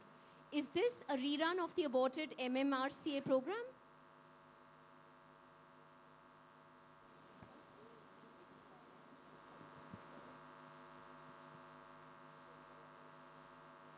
The Chief of Air Staff is present here. I think it's a question best addressed to him.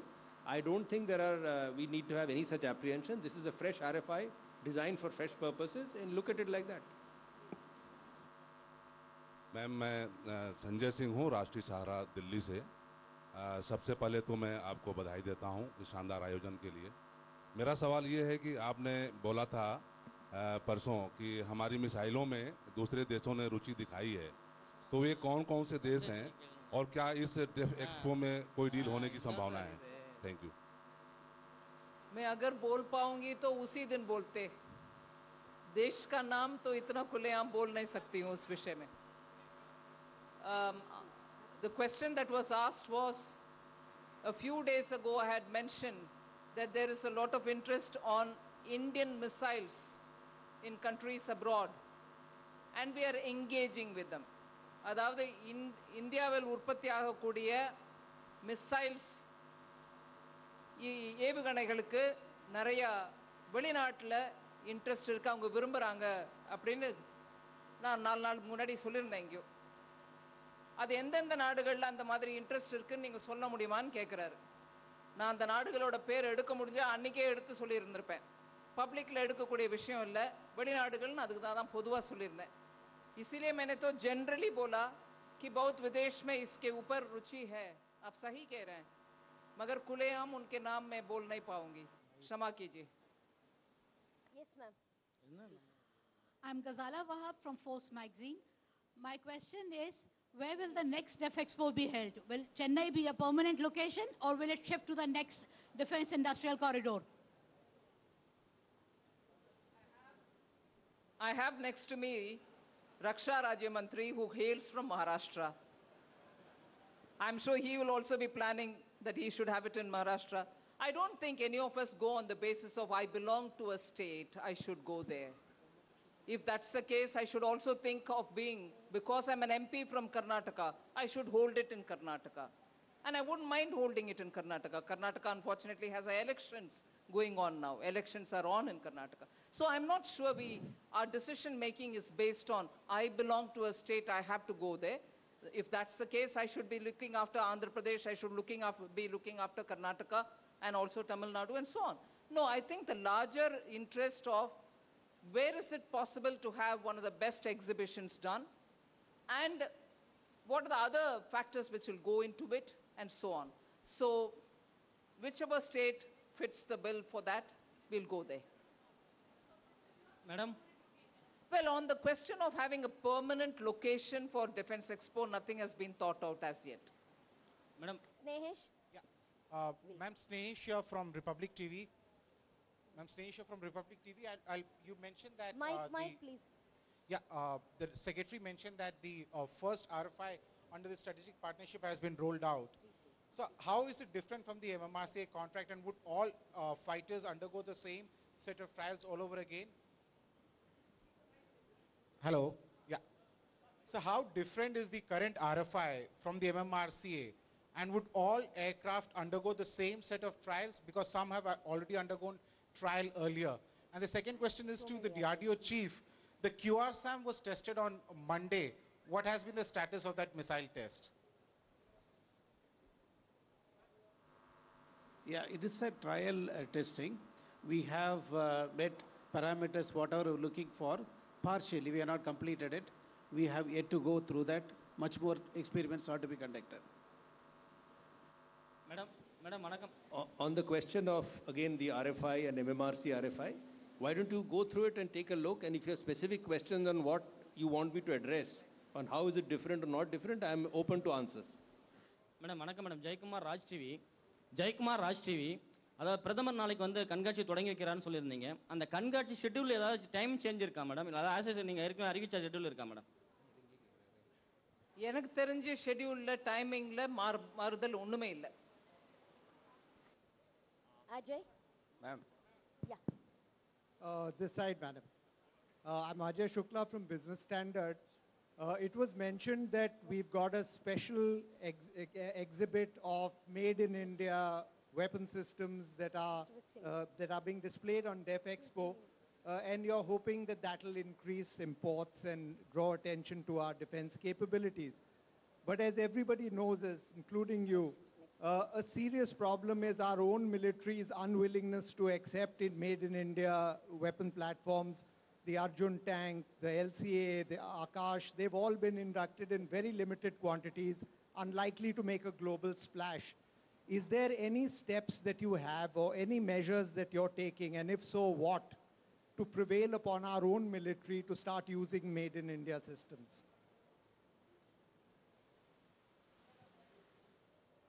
While I understand from where you're asking this question, and it certainly will seem logical that when you're trying to export some things, it should be first be used by your own forces. They do, and maybe they can do even more. But when I'm promoting Indian exports, Indian manufacturing, I'm also telling the forces to, as much as possible, procure from them. They do too. But I will want to draw a thin line, and I'm conscious it's a thin line, between in the sense the government's enthusiasm to make sure the production capabilities are such that they can meet with international standards and be export worthy, and the other side of the line where Army or Navy or Air Force make their decision on what they want, what combination of equipments they want, and in that combination, if an Indian produced item fits in well, they take as much as they require of it. But I can't for a moment imagine that I'll prevail upon them to necessarily buy what is Indian, which I'm also wanting to export, much against certain other requirements which they may want to look at. So in order to keep them fit, prepared, and absolutely lean and mean, it is their final call that I have to respect. Whilst I want to have many more Indian-produced, Indian-designed, Indian-manufactured equipments or missiles or any other platforms, I would want to say they are doing it, but maybe not as much as you and I would want. But I would want to give them that space that they buy, but buy a combination of things which they think they want in order that they are absolutely fit. So there is a fine line. I can only go that far, not further, just as they can only go that far, not any further, without compromising each other's interest. And my interest is not different from theirs, because after all, MOD has to take care of the forces as much as defense production. Madam, vanakkam. I am Vijay from Satyam News Tamil News Channel. Madam, இப்பொழுது இந்தியாவில் இருக்கக்கூடிய இந்த பாதுகாப்பு தளவாடங்களை எல்லாமே பெரும்பாலும் இந்தியாவிலேயே அதிகமாக தயாரிக்கப்பட்டு அதற்கான முன்னுரிமைகள் கொடுக்கப்பட்டதாக சொல்லியிருக்கீங்க. அது இல்லாமல் 47 நாடுகளிலிருந்து இங்கே வந்திருக்காங்க. இந்த சூழ்நிலையில் இந்தியாவில் தயாரிக்கக்கூடிய இந்த அனைத்து தளவாட பொருட்களுக்கும் மத்திய அரசு துறை எந்த மாதிரியான நிதி ஒதுக்கப்படுகிறது, அவங்களுக்கு மானியங்கள் கொடுக்கறதுக்கான வாய்ப்புகள் இருக்கா? ஏன்னா இந்தியாவில் இருக்கக்கூடிய அனைத்து பாதுகாப்பு தளவாடங்களுமே இந்தியாவில் தயாரிக்கணும் அப்படின்ற ஒரு விஷயம் வரும்பொழுது நிச்சயமாக ஒரு பெருமைக்குரிய விஷயமா இருக்கும். அப்போது எத்தனை மாதிரியான நிறுவனங்கள் இதில் உள்ளே வர்றாங்க? வெளியில் காம்படிஷனாக மற்ற நாடுகளை கம்பேர் பண்ணும்போது நம்ம நாடுகள் முழுமையாக எல்லாத்தையும் தயாரிப்பதற்கான ஒரு விஷயங்களை முன்னெடுக்கும் பொழுது அதற்கான நிதி ஒதுக்கீடோ இல்லை மானியங்களோ கொடுக்கறதுக்கான விஷயங்கள் எப்படி இருக்குது? அப்படி இருக்கும் பொழுது முழுக்க நம்மளுடைய இந்த தளவாட பொருட்களை இந்தியாவிலேயே தயாரிக்கிறதுக்கும் மற்ற நாடுகள்லேருந்து இங்கே நிறைய விஷயங்கள் வரும்போது அவங்களுக்கு நிறைய சலுகைகள் கொடுக்குறாங்க, ஏன்னா வெளிநாடுகள்லேருந்து வர்றதுனால. ஸோ அப்படி பார்க்கும்போது வெளிநாடுகள்லேருந்து வரக்கூடிய தளவாட பொருட்கள் கொடுக்குற சலுகையும் உள்நாட்டுகளே தயாரிக்கக்கூடிய இந்த தளவாட பொருட்கள் பாதுகாப்பு பொருட்களுக்கான சலுகைகள் எப்படி இருக்குது, மானியங்கள் எவ்வளவு வழங்க இருக்கிறது, அதிகமான ப்ரொடக்ஷனுக்கான என்ன வழிகள் இருக்கு madam? The question is,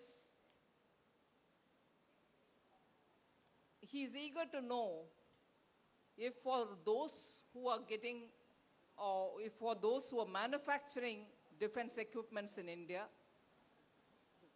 are we encouraging them by giving them incentives, subsidies, so that they can be better in their production, that will also support them so that they can export? And the question also adds, which I think is a wrong addition, but I will answer him. The question also adds that such subsidies and such assistance are being given for those who come into India and sell or manufacture here. In other words, maybe he's remotely suggesting, na tappu solrena correct pannunga, ungalku English puriyum illa,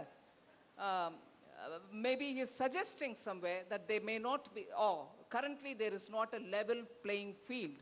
If Indian manufacturers are doing defense manufacturing of items, can we give them that support through subsidies or some kind of incentive, just as we would give for those who are coming from outside? உங்களுக்கு நான் சொல்ல விரும்புறது என்னன்னா, நாங்கள் வெளிநாட்டிலேருந்து வரவங்களுக்கு ஒரு விதமான சலுகையும் கொடுக்கறதில்ல, ஒரு விதமான இன்சென்ட்டும் கொடுக்கறதில்ல. ஆனால் அவங்க ஒருவேளை நம்ம சாமான் அவங்கக்கிட்ட வாங்கின பிறகு ஆஃப்செட் பாலிசின்னு ஒன்று இருக்குது. அதன் மூலமாக நாங்கள் இவ்வளோ வாங்குறோம் இல்லை உங்ககிட்டேருந்து, நீங்களும் நம்ம நாட்டில் வந்து முதலீடு போடுங்க, இல்லை எங்களுக்கு வேலைவாய்ப்பு கொடுக்கக்கூடிய அளவில் ஏதாவது இங்கேருந்து சாமான் வாங்குங்க அப்படின்னு ஆஃப்செட் பாலிசின்னு ஒன்று இருக்குது. அது 30% நம்ம வாங்குறதுல 30% இங்கே நீங்கள் வந்து இன்வெஸ்ட் பண்ணுங்கன்னு சொல்லி கூட்டிகிட்டு வரோம்.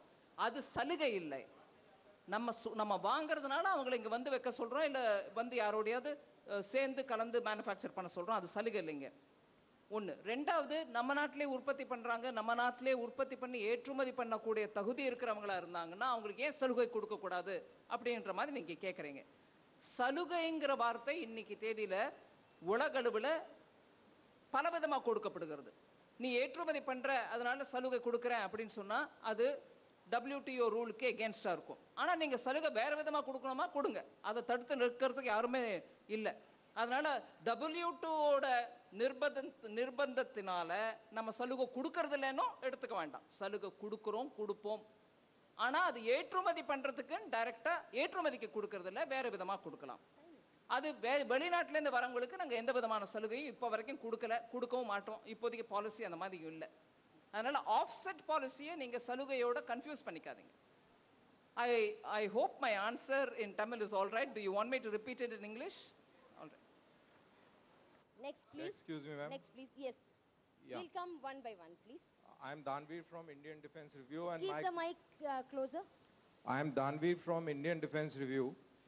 My question to you is, ma'am, that there is acute shortage of ammunition with regards to multi-barrel grenade launchers, anti-material rifle and the sniper rifle at infantry battalion level, specially deployed on the line of control. And as per our input, it affects the operations at that end. So what are we doing to overcome this specific shortfall, which is of course not glamorous, so it does not hit the headlines? And secondly, the troops deployed in the valley and on the line of control, they find AK-47 to be the most favorite weapon system. This also comes when the special forces are using TEVOR, which is top of the line, supposedly weapon system of the world. Even those troops prefer to carry AK-47 along with them, and that is the mainstay as far as the small arm assault rifle is concerned. My question, the second question is basically, do you have any system of taking direct feedback from the troops deployed, or is it the linear fashion through the headquarters that come filtered at each level? Thank you. Sir, I am not exactly aware of the kinds of ammunition you have flagged, but suffice it to say that 2 years ago, emergency powers were given to the Armed Forces headquarters to procure ammunition, whatever kind of ammunition they wanted. And I'll be happy to share with you the details of the kinds of contracting that has been done over the last few years. And now they have also been given special powers to procure weapons, ammunition over and above the emergency power. That has also been done. So it's very much up to the service headquarters to assess their shortages, requirements, and do the procurement on their own. This power has been given to them unequivocally without ceilings. As to the question of direct feedback from the troops, troops do talk to RM, they do talk to RRM, they do talk to other officers, they do talk to their own officers, but finally Army is a strictly hierarchical organization, and we prefer to go by the opinion of the service headquarters as it should be done. Karthik Kakur from Life of Soldiers. Wait, let him answer the question. After 5 minutes. Karthik Kakur from Life of Soldiers. In regard to the new RFI for the fighter aircraft, a foreign OEM said that the private sector lacks the expertise to handle such a big scale project. Will the government work towards including the DPSUs? If yes, what will be the scope for DPSUs in this? Sir, as I have already answered to a couple of other people, these are early days, the RFI has just come out. I am not aware of any such concerns expressed by the OEMs, foreign OEMs, regarding the incapability or lack of capability of Indian industry to match up to their requirements. As and when these concerns are raised, we'll come to them, sir. Yes. Ma'am, Bipindra from Bloomberg here, ma'am. I just have this question. Yeah. So, since the strategic partners policy was introduced last year, there have been 4 RFIs that have come out, 2 for naval helicopters, 1 for the submarines, and now 1 for the fighter jets. And this government is going into an election in about 10 months' time now, and the budget for the next year has already been announced. It's already, we know the budget. We just have about 90,000 crores rupees for the capital procurement. Can you just tell us what sort of a order is likely to happen in the next 1 year under the strategic partners policy or otherwise, with the limited amount of budget that you have? That is my first question, ma'am. And the second question is regarding the defense industrial corridors that you have announced. You have announced 2 industrial corridors, but the contours of those policies, the corridors are not known as yet. Have you formalized what is going to happen in these defense corridors? What are they going to do?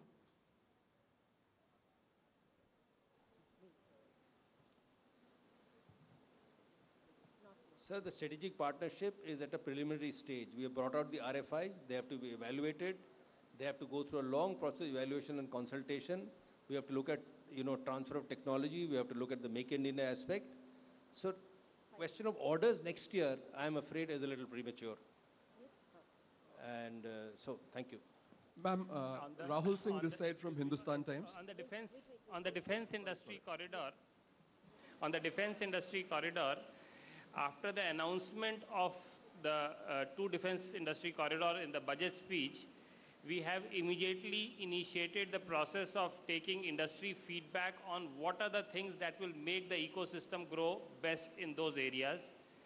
Like I mentioned, we have done a round of consultations in Tamil Nadu, and in the month of April and May, we will be doing similar rounds of consultation in UP. We have also parallelly initiated a process of selecting a top consultant to prepare a detailed project report, and that consultant will be taking all these inputs which we have received, and this process of selection of consultant is likely to be completed within a month, and the DPR should be prepared in which the specifics of what needs to go into these corridors will be decided. Ma'am, Rahul Singh this side from Hindustan Times. My question relates to the defense budget. A series of reports were presented in Parliament recently where the Army, Air Force and Navy painted a very grim picture of how they're dealing with lack of resources.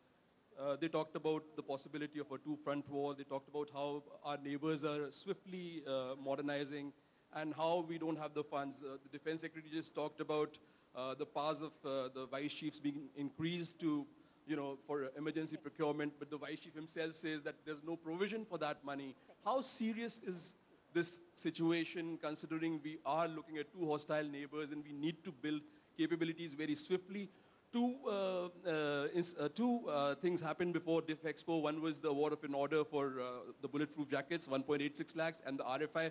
Both projects extremely delayed. So against that backdrop, ma'am, how serious is lack of military budget and the True Front challenge? And ma'am, from your Russia trip, if you could give us an update on the FGFA and the S-400, please. Thanks. Rahul, I'm glad you brought this up again. Not you, but you brought it up here. The Parliamentary Standing Committee has certainly said what you've brought out here, but it has said a lot more. It has said really lot more. And I wouldn't want to throw a challenge here, but certainly that is always in my mind. I wish at least one who's here, anyone who's here, inclusive of us, who can confidently say that they've read the entire Standing Committee's report. That Standing Committee report has to be credited for saying a lot more other things also. I wish anybody from the media goes into the detail of what that Standing Committee report has said, other than what you've quoted now. I'm not disputing anything that you've quoted, but it has said a lot more other things. For instance, like the way you have rightly pointed out about the bulletproof jackets.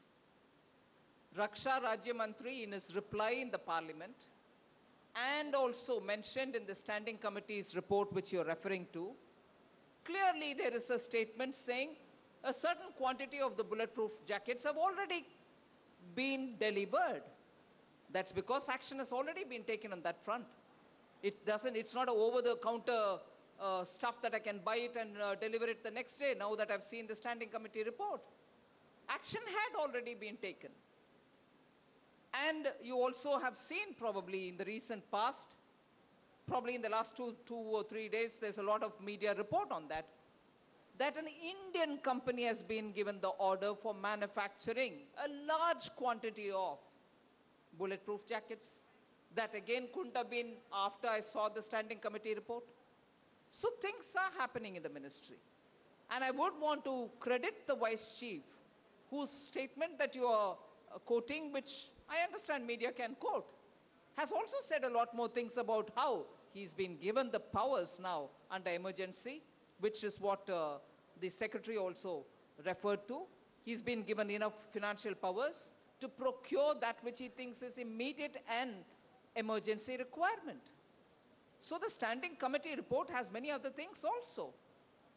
So I want to use this opportunity to remove the doubt in anybody's mind that nothing is happening in the ministry. On the contrary, from Manohar Parrikar's time to Arun Jaitley's time to now, the last just a few months that I've been there, our focus has been prioritize on what we have as a list of what has not been procured in the last 10, 20 years, prioritize, reprioritize, utilize the available fund to the maximum, and that is why before the budget of 2018, you had the Air Force utilizing more than 103, 104%, am I right?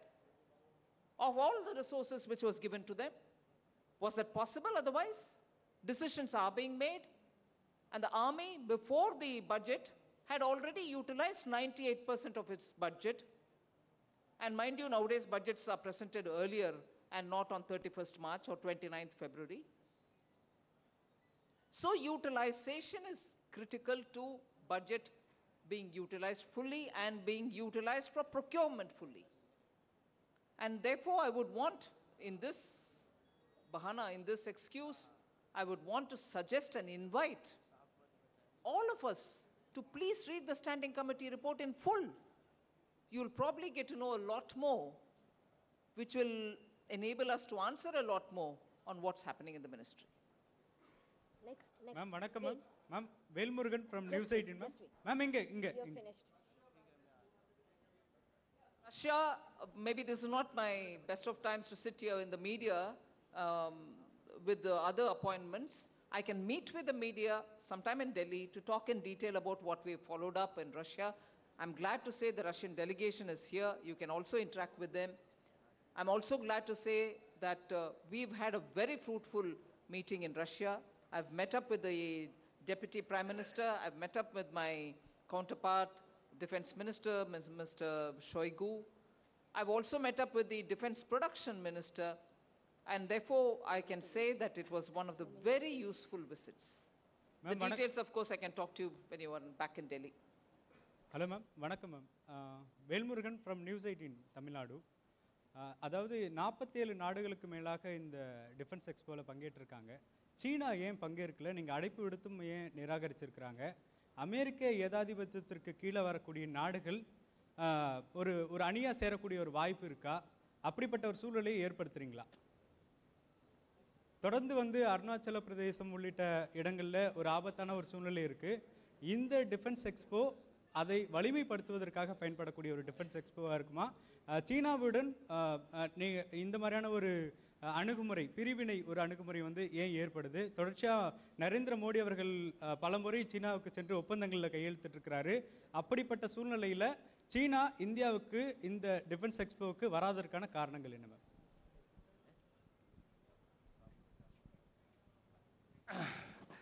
We have sent invitation to China along with all the other countries. I'm sure, we also cannot participate in every event where we get participation, but why they are not participating, they would be in best position to answer.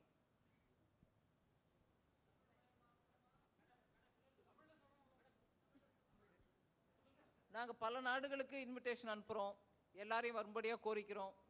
ஆனா யார் participate பண்றாங்க. China ஏன் வரலன்றதுக்கு நான் காரணம் சொல்ல முடியாது அப்படிங்கிறாரு. நாங்களும் சில வெளிநாட்டில் நடக்கக்கூடிய கண்காட்சிகளுக்கு போறதில்லை. ஏன் இந்தியா பார்ட்டிசிபேட் பண்ணல அதில் அப்படின்னு கேட்க மாட்டாங்க. அந்த மாதிரி ஒவ்வொரு கண்ட்ரிக்கு எப்போ எங்கே போய் பார்ட்டிசிபேட் பண்ணோன்னு அவங்க ப்ரையாரிட்டியில் இருக்கோ அது பிரகாரம் வருவாங்க. அவ்வளோ. ஆனால் இப்போ நம்ம எடுக்கிற அந்த போர் பயிற்சிகள் நான் இப்போ ரெடியாக விவரம் என் கையில் இல்லைங்க, கொடுக்குறேன் உங்களுக்கு. அழைப்பிதழ் அனுப்பி ஆனாலும் அவங்க வராமல் இருக்கக்கூடிய நாடுகள் எத்தனைங்கிறது ஒரு லிஸ்ட் வேணால் உங்களுக்கு அப்புறமா கொடுக்குறேன். இப்போ என்கிட்ட ரெடியாக இல்லை. தற்பொழுது நம்ம எடுக்கக்கூடிய போர் பயிற்சிகள் சீனாவுக்கு எதிராக எடுக்கிறோமா? எதுங்க? தற்பொழுது எடுக்கக்கூடிய போர் பயிற்சிகள் தற்போது தீவிரமாக நடந்துகிட்டு இருக்கிறதா செய்திகளில் ஒளிபரப்பிட்டு இருக்கோம். எங்க நம்மளுடைய போர் பயிற்சிகள் எங்க நடந்துட்டு இருக்கு? தொடர்ச்சியாக இந்தியாவுடைய எல்லை பகுதிகளில். இந்தியாவுடைய எல்லை பகுதிகளில் எங்க நடக்குதுங்க? இல்லை, நம்மளுடைய போர் பயிற்சி மேம். நம்மளோட போர் பயிற்சி பாரத நாட்டோட எல்லையில் எங்க நடக்குதுன்னு உங்களுக்கு செய்தி வந்துச்சு? இல்லை, அருணாச்சலம் உள்ளிட்ட அருணாச்சல பிரதேஷ்லையா? போர் பயிற்சின்னு அருணாச்சல் பிரதேஷ் எல்லையில் நடக்கிற மாதிரி எனக்கு ஒன்றும் செய்தி இல்லைங்க. ஆனால் போர் பயிற்சி எப்படின்னு நீங்கள் கேட்குறத பார்த்தா சைனாக்கு எதிராக தான் பண்ணுறோமா அப்படின்னா இல்லைங்க. போர் பயிற்சிங்கிறது நடக்கும்போது, இப்போ அருணாச்சலம் நடக்குதுன்னு நான் சொல்லலை, ஆனால் நடக்கும்போதுன்னு எல்லா விதமான சிச்சுவேஷனுக்கும் ரெடியாக இருக்கக்கூடிய அளவு தான் பயிற்சி நடக்கும். எஸ் அதுதான் மேம் என்னுடைய கொஸ்டின். தயாராக இருக்கிறோம் எல்லாவற்றிற்கும். தயாராக இருக்கிறதுக்கு தான் எப்பொழுதுமே முயற்சி நடந்துட்டு இருக்குங்க. Thank you madam. வணக்கம். Kindly restrict to one question each. Madam வணக்கம். I am Raja from Thanthi TV. இந்த கண்காட்சி மூலம் எவ்வளவு வர்த்தகம் நடைபெறும்னு எதிர்பார்க்குறீங்க? He is asking what is the quantum I expect to be tied up during this DEFEXPO. I am no good in numbers. DEFEXPO மூலமா நம்ம எத்தனை ஒப்பந்தங்களில் கையெழுத்து போடுறோம், ஒவ்வொரு ஒப்பந்தத்துக்கும் ஒரு பணத்தில் இவ்வளவு அப்படின்னு சொல்ல முடியுமா அப்படின்னு முடியாது. பணம் கான்ட்ராக்ட்ஸ், கமர்ஷியல் கான்ட்ராக்ட்ஸ் நடக்கும். அதை தவிர ஒரு வந்திருக்கிற டெலிகேஷனோட பலவிதமான பேச்சுவார்த்தைகளும் நடக்கலாம். வர்த்தக கண்காட்சி, அதனால defence production secretary, would you want to comment on it?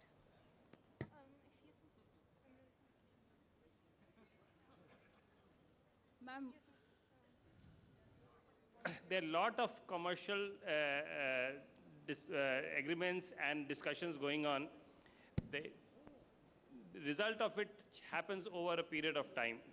But I would just want to add one thing. There is another aspect to this DEFEXPO, and that is the economic aspect of the conduct of the expo itself. And at least our understanding is 1,000 crore of economic activity will happen in and around this area because of the conduct of DEFEXPO here. Ma'am, hello. Ma'am. Yeah, this is ma'am, this is Hema here from DD. Ma'am, just wanted to ask you. Please wait one after the other. I'm coming to you. Every time we hear the industry always putting up challenges before the government. I just want to understand from a governance perspective, what is the challenge that you see, or what is the lacuna in the industry that you see where we are not able to achieve the goals that have been set? I'm saying that we always hear the industry saying that they have a lot of challenges and they have been seeking the government support in various ways. So I would want to ask you from a governance perspective, what is the lens, from your lens, what are the challenges that you see, what are the lacuna that you see in the industry which is not able to help us achieve the position that we would like to?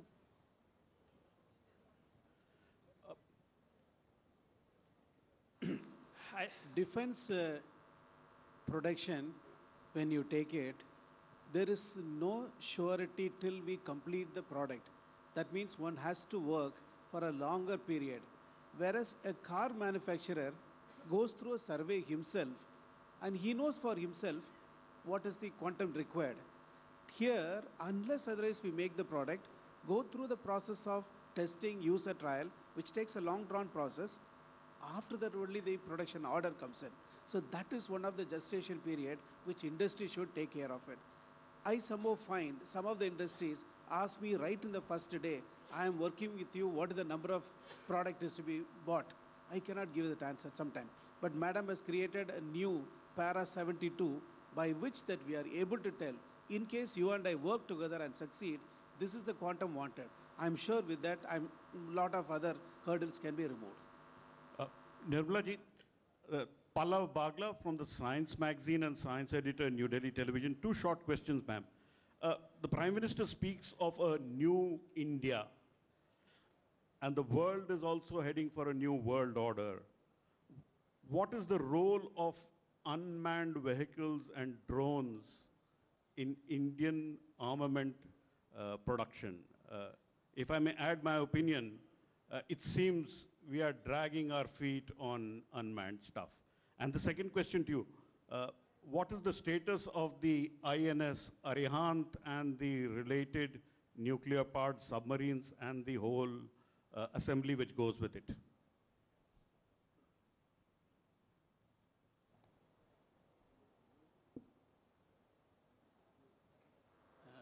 As regards Arihant, as you know, it is strategic. We will not be able to give you much more details. and whatever you know, it's already there available. As regarding the UAV is concerned, we have got very small minor UAVs which can be used in a function like this to photograph and probably to transmit. And there are larger UAVs like Rustum 2, which is almost like an aircraft. When it comes to the small UAVs, we should encourage the industry, and we will be doing it, to ensure that they themselves produce and find a user or application for it. Whereas the larger one, which goes for a certification process, like an aircraft development, and that needs a huge airport, that needs a lot of infrastructure, there only the government should spend more and more money. Industry should take up a smaller UAVs and produce their own application, and probably with the service also it can be go ahead with that. That's the new India we must convert. I'm from the Indian Defense Review. A point that the Secretary Defense Production had brought out, that there is a lot of collaboration between the PSUs and also the private industry. Contrary to what he has said, I feel in my interaction with the private industry is they find it very difficult to get the production through, because there is a priority from the Ministry of Defense for giving these orders to the PSUs. And they are being expected to put in a lot of investment, which is not, which they find very difficult since the orders are not forthcoming. The second question, as the Raksha Mantri, Honorable Raksha Mantri had said, that you have left it to the defense forces to decide whether they want to import equipment or take indigenous manufactured equipment. I think, this is a logistic nightmare if you allow this sort of thing to happen. If you want to encourage the local manufacturers, I think you have to put your foot down and say you will accept only indigenous manufactured thing, and it is time, I think we need to do that. Thank you.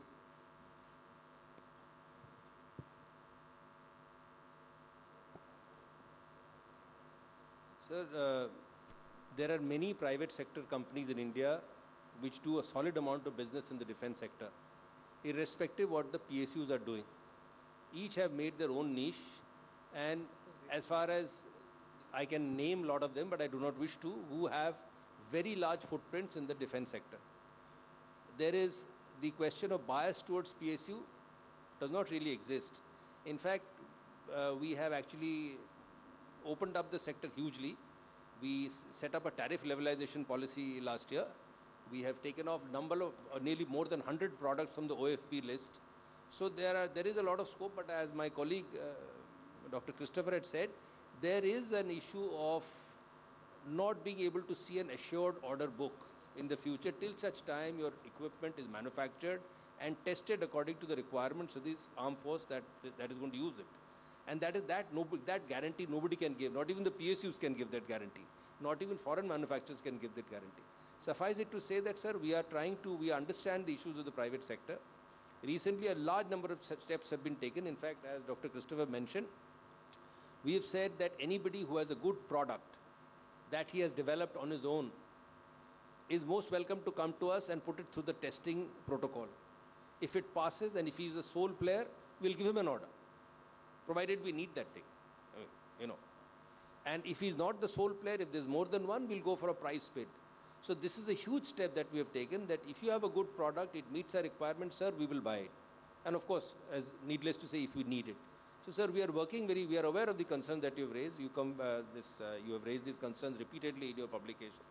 We are working towards addressing it, and we hope to interact with you continuously and get some kind of a, reasoned feedback from time to time as to what we are doing. Thank you. Ma'am, just wanted to ask you, while coming across the locals, we found that the locals are quite happy to have this destination as the venue for the DEFEXPO. Just wanted to ask if this will, most of the people want to know if this will continue to be in future also. And secondly, ma'am, the Prime Minister is fasting tomorrow. So would he be able to come here? And I think BJP MPs are also fasting along with him. So would you also be fasting, ma'am? Yes, I will be fasting. The Prime Minister will also be fasting and he is going to be here. The fasting is not going to stop him from coming here. It will go as per schedule. Well, I think that has been answered already. There is no decision on a permanent site for DEFEXPO. Yes, it serves this year, but for future we don't know yet. Ma'am, good morning. I am Suresh Patil. I am from Pune. Ma'am, our company is accurate. We are making import substitute quality equipments to maintain the quality of product. No. I have a very specific... One minute. Did you introduce yourself as a representative of a company? No. For the MSME, I would like to. No, right. You're not a patrakar. You're not a media person. I'm not a patrakar. Then you may have to ask some other time. This is meant for exclusively... I'm so sorry, ma'am. Please. Okay. Ma'am, Rajiv... this side, ma'am.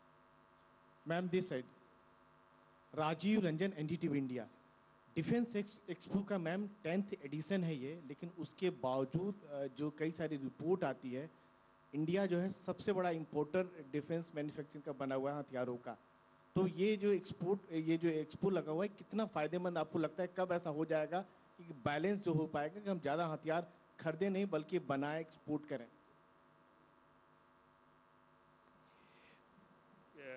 We have already initiated the process of making India as a major defense manufacturing hub.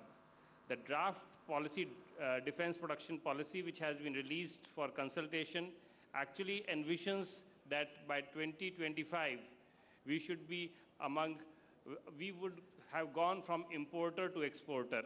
There are several steps that are envisioned there, and we look forward to hearing the comments of everyone on that policy so that we can realize that vision. Ma'am Sanjeev Rathi from Univarta. Madam, रक्षा उत्पादन के क्षेत्र में आत्मनिर्भरता की भारत की क्या स्थिति है और हमारे सामने क्या चुनौतियां हैं? आप क्या समझते हैं किस तरह की चुनौतियां हमारे सामने? रक्षा उत्पादन में तो हमारी प्राइवेट सेक्टर में बहुत आजकल प्रगति हुई है. सरकारी कंपनियां बहुत DPSUs और OFBs सालों से हैं, मगर एक आध में प्रॉब्लम्स भी हैं. मगर आजकल आप प्राइवेट सेक्टर के प्रगति को अब देखते हुए लगता है कि हमारे लिए आने वाले दिन में मौका मतलब अपॉर्चुनिटी ज़्यादा, चैलेंजेस कम एक्सपोर्ट करने के लिए. This is Manish Kumar Jha from Business World. We are aware of a lot of traditional collaboration from DRDO research. I would like to know specific about artificial intelligence, robotics and drones. Can you highlight some of the research which you are doing in these areas specific? Thank you very much. வணக்கம் madam. வணக்கம். என் பேர் Praveen Philip, win தொலைக்காட்சியிலிருந்து கேட்கிறேன். சுமார் 800 கோடிக்கு மேலாக செலவிட செய்யப்பட்டு நடத்தப்படுகிற இந்த கண்காட்சி நாட்டினுடைய பாதுகாப்பை வலுப்படுத்துவதற்காக எடுக்கிற முயற்சி பாராட்டுக்குரியதெனிலும் கூட இதன் மூலமாக நேரடியாகவும் மறைமுகமாகவும் எத்தனை இளைஞர்களுக்கு அடுத்த கட்டமாக வேலை வாய்ப்புகளுக்கு உதவுகிற தளமாக இது அமையும் என்பதான பதிவை உங்கள் வாயிலாக தெரிந்து கொள்ள விரும்புகிறேன். இதன் மூலமா வெளிநாட்டிலிருந்து வரக்கூடிய இன்வெஸ்ட்மெண்ட் அதிகரிக்கும். உள்நாட்டிலே இருக்கக்கூடிய உற்பத்தியாளர்களுக்கு வெளிநாட்டுக்கு ஏற்றுமதி பண்ணுறதுக்கான வாய்ப்பு கிடைக்கும். அதோடு இல்லாமல் உள்நாட்டிலேயே சில கருவிகளை உற்பத்தி பண்ணுறவங்களுக்கு இன்னும் மேலும் நல்லா இருக்கக்கூடிய டெக்னாலஜியை யார்கிட்டேருந்து வாங்கினா நல்லா இருக்குன்றதை பார்த்து வாங்கிறதுக்கான ஒரு சந்தர்ப்பம் இங்கே கிடைக்கும். இதன் மூலமாக அவங்க உற்பத்தி திறனும் பெருகும். இது எல்லாத்தையும் நீங்கள் கண்ணில் வச்சு பார்த்துட்டிங்கன்னா வேலை வாய்ப்பும் சரி, உற்பத்தியும் பெருகிறதுக்கான வாய்ப்பு இருக்குது. அதனால் இதன் மூலமாக நம்ம செலவு பண்ணுறது நீங்கள் சொன்னாலும் பொது செலவு, பொதுமக்களுடைய நலன் கோசம் நடக்கக்கூடிய செலவு. இதன் மூலமாக நம்ம எக்கனாமிக்கலி இந்த ரீஜனுக்கு, நம்ம நாட்டுக்கு நல்லது நடக்கும், வேலை வாய்ப்பு கிடைக்கும். அது எத்தனை அப்படின்னு இன்றைக்கி சொல்ல முடியாது, ஆனால் அந்த வாய்ப்புகளுக்கான அவகாசம் இங்கே இருக்குது. வணக்கம் மேடம், பிரசன்னா, தந்தி டிவி. மேடம், ஒரு சில செய்திகள் வருது. என்னென்னா கடந்த முறை கோவாவில் நடந்தப்போ வந்து ஒரு 234க்கும் மேற்பட்ட ஃபாரின் கம்பெனிஸ் கலந்துக்கிட்டாங்கன்னோ, பட் இந்த முறை வந்து ஒரு 150க்கும் மேற்பட்ட கம்பெனிகள் மட்டுமே வந்து வந்திருக்கிறதும், கடந்த முறையை காட்டிலும் ஒரு 10% குறைவாக இந்த முறை இருக்குன்னு ஒரு சில செய்திகள்லாம் வந்துட்டு இருக்கு. அப்படின்னா இந்த டிஃபென்ஸ் எக்ஸ்போ அதை வந்து கம்பீட் பண்ணுற மாதிரி இருக்குமா, இல்லை அதை விட ஒரு செட் குறைவாக இருக்குமா மேடம்? நீங்கள் அதை சொல்கிறதோடு சேர்த்து இந்த முறை கோவாவோட நம்ம நாட்டில் உற்பத்தி பண்ணுறவங்களுக்கான வாய்ப்பு அதிகமாக கொடுத்துருக்காங்கன்றதையும் சேர்த்து சொன்னால் ரொம்ப அழகாக இருக்கும். அதையும் சொல்லுங்கள். ஏன்னா மோடி அரசின் மூலமாக மேக் இன் இண்டியாவுக்கு முக்கியத்துவம் கொடுக்குற இந்த நேரத்தில் நம்ம நாட்டுக்காரங்களுக்கு ஒரு விதமாகவும் பண்ணுறது இல்லைங்க, வெளிநாட்டுக்காரங்களை கூப்பிட்டு வச்சு அவங்கக்கிட்ட வாங்குறீங்க அப்படின்னு சொல்கிற அதே நேரத்தில் நம்ம ஏற்றுமதிக்கு நம்ம உற்பத்தி பண்ணக்கூடிய நம்ம ஆட்களுக்கு வாய்ப்பு கொடுக்குறோமான்றதையும் பார்த்துக்கணும். இந்த தரம் பண்ணியிருக்கிற இந்த டிஃபென்ஸ் எக்ஸ்போ மூலமாக நம்ம நாட்டில் இருக்கக்கூடிய சிறு குறு தொழிலாளி உற்பத்தி செய்யக்கூடிய கம்பெனிகளுக்கு ஒரு வாய்ப்பு கொடுக்குறோம். அதே சமயம் எப்பவும் போல் அவங்க வந்து நம்மக்கிட்ட விற்கக்கூடியவங்க வருவாங்க. அவங்க ஒரு 10 பேர் குறைஞ்சிட்டாங்கன்றதுனால அவங்களோட விற்பனை அவங்க விட மாட்டாங்க. அட் த சேம் டைம் நம்ம நாட்டுக்காரங்களுக்கு அவங்களோட இன்ட்ராக்ட் ஆகிறதுக்கான ஒரு வாய்ப்பை நம்ம கொடுக்குறோம். அதனால் இது புதுவிதமாக நீங்கள் அதை பார்க்கணும். அதனால தான் நான் முதல்லயே அந்த வாய்ப்பை சொன்னேன் உங்களுக்கு. இல்லை மேடம், இப்போ கடந்த முறையை காட்டிலும் இதை எப்படி நம்ம வித்தியாசமாக பார்க்கறது, இதற்கான வாய்ப்பு எங்கெங்கெல்லாம் விரியும் சொல்லி எதிர்பார்க்குறீங்க மேடம்? நான் ஆரம்பத்தில் சொன்னதெல்லாம் அதுதாங்க. நீங்கள் இல்லைங்களா, கொஞ்சம் லேட்டாக வந்தீங்களா? இல்லைங்களே, நம்ம ஆரம்பிக்கும் போதே சொன்னேன் அதுதான். இந்த தரம் வெளிநாட்டிலேருந்து வந்து விற்பனை செய்யக்கூடிய அந்த கம்பெனிகள் முன்ன போல் எப்பொழுதும் வராது போல் இப்போவும் வந்திருக்காங்க. ஆனால் இந்த தரம் முக்கியத்துவம் நம்ம நாட்டிலே உற்பத்தி பண்ணுறவங்களுக்கு சலுகையில் இங்கே அவங்க ஸ்டாலில் வச்சு அவங்களுடைய பொருட்களையும் டிஸ்பிளே பண்ணி அவங்களும் அவங்களுடைய உற்பத்தி திறனையும் ஏற்றுமதி திறனையும் காட்டுறதுக்கான வாய்ப்பு கொடுக்குறோம். அதுதான் முக்கியமான வித்தியாசம். Thank you, ma'am. One last question, please. Yeah, ma'am. Ashish.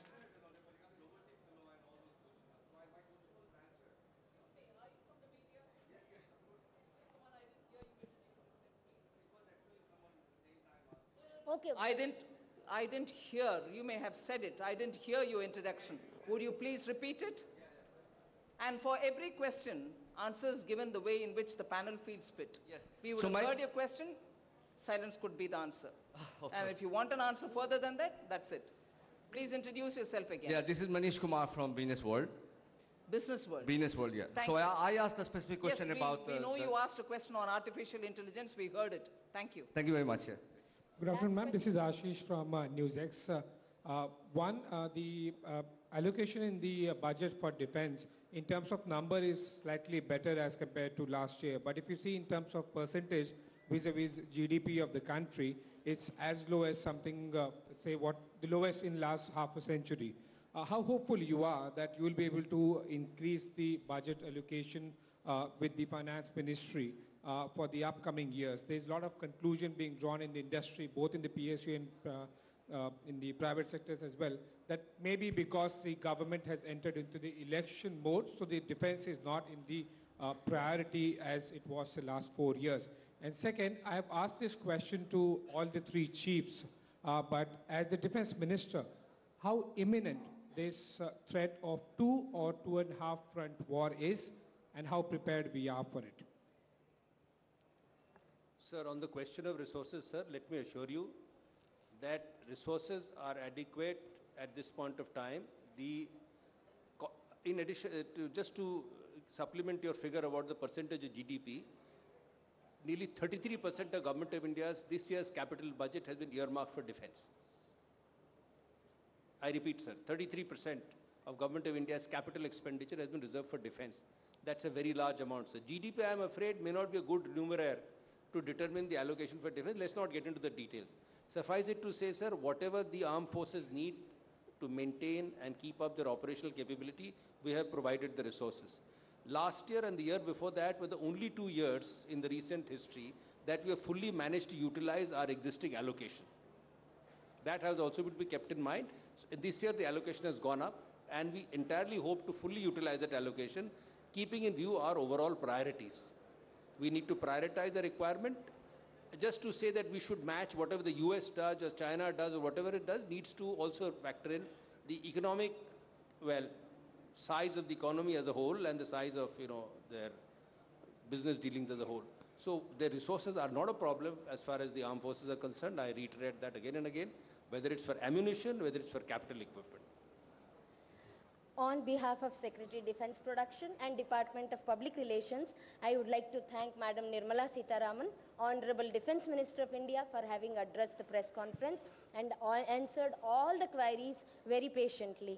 I also thank Dr. Subhash Bamre, Honorable Minister of State for Defense, for having graced this occasion.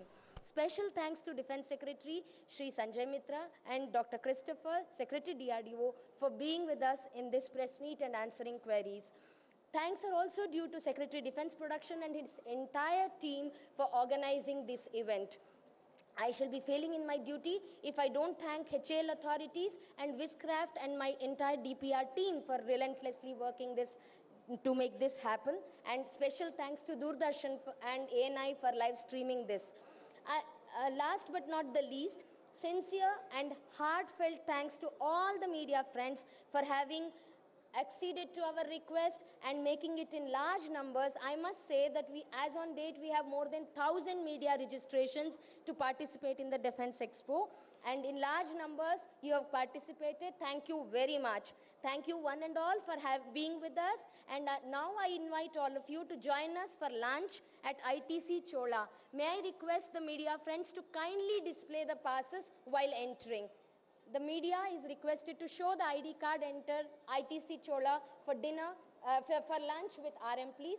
Thank you very much. Have a nice day.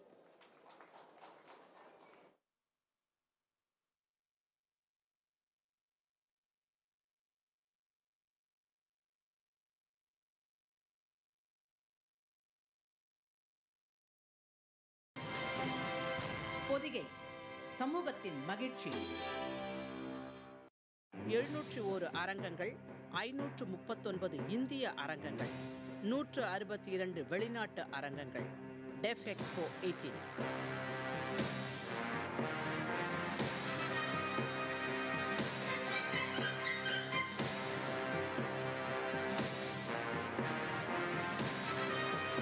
April 12ஆம் தேதி காலை 9:30 மணி முதல் நமது பொதிகையில் நேரடி ஒளிபரப்பு காணத் தவறாதீர்கள். பொதிகை சமூகத்தின் மகிழ்ச்சி.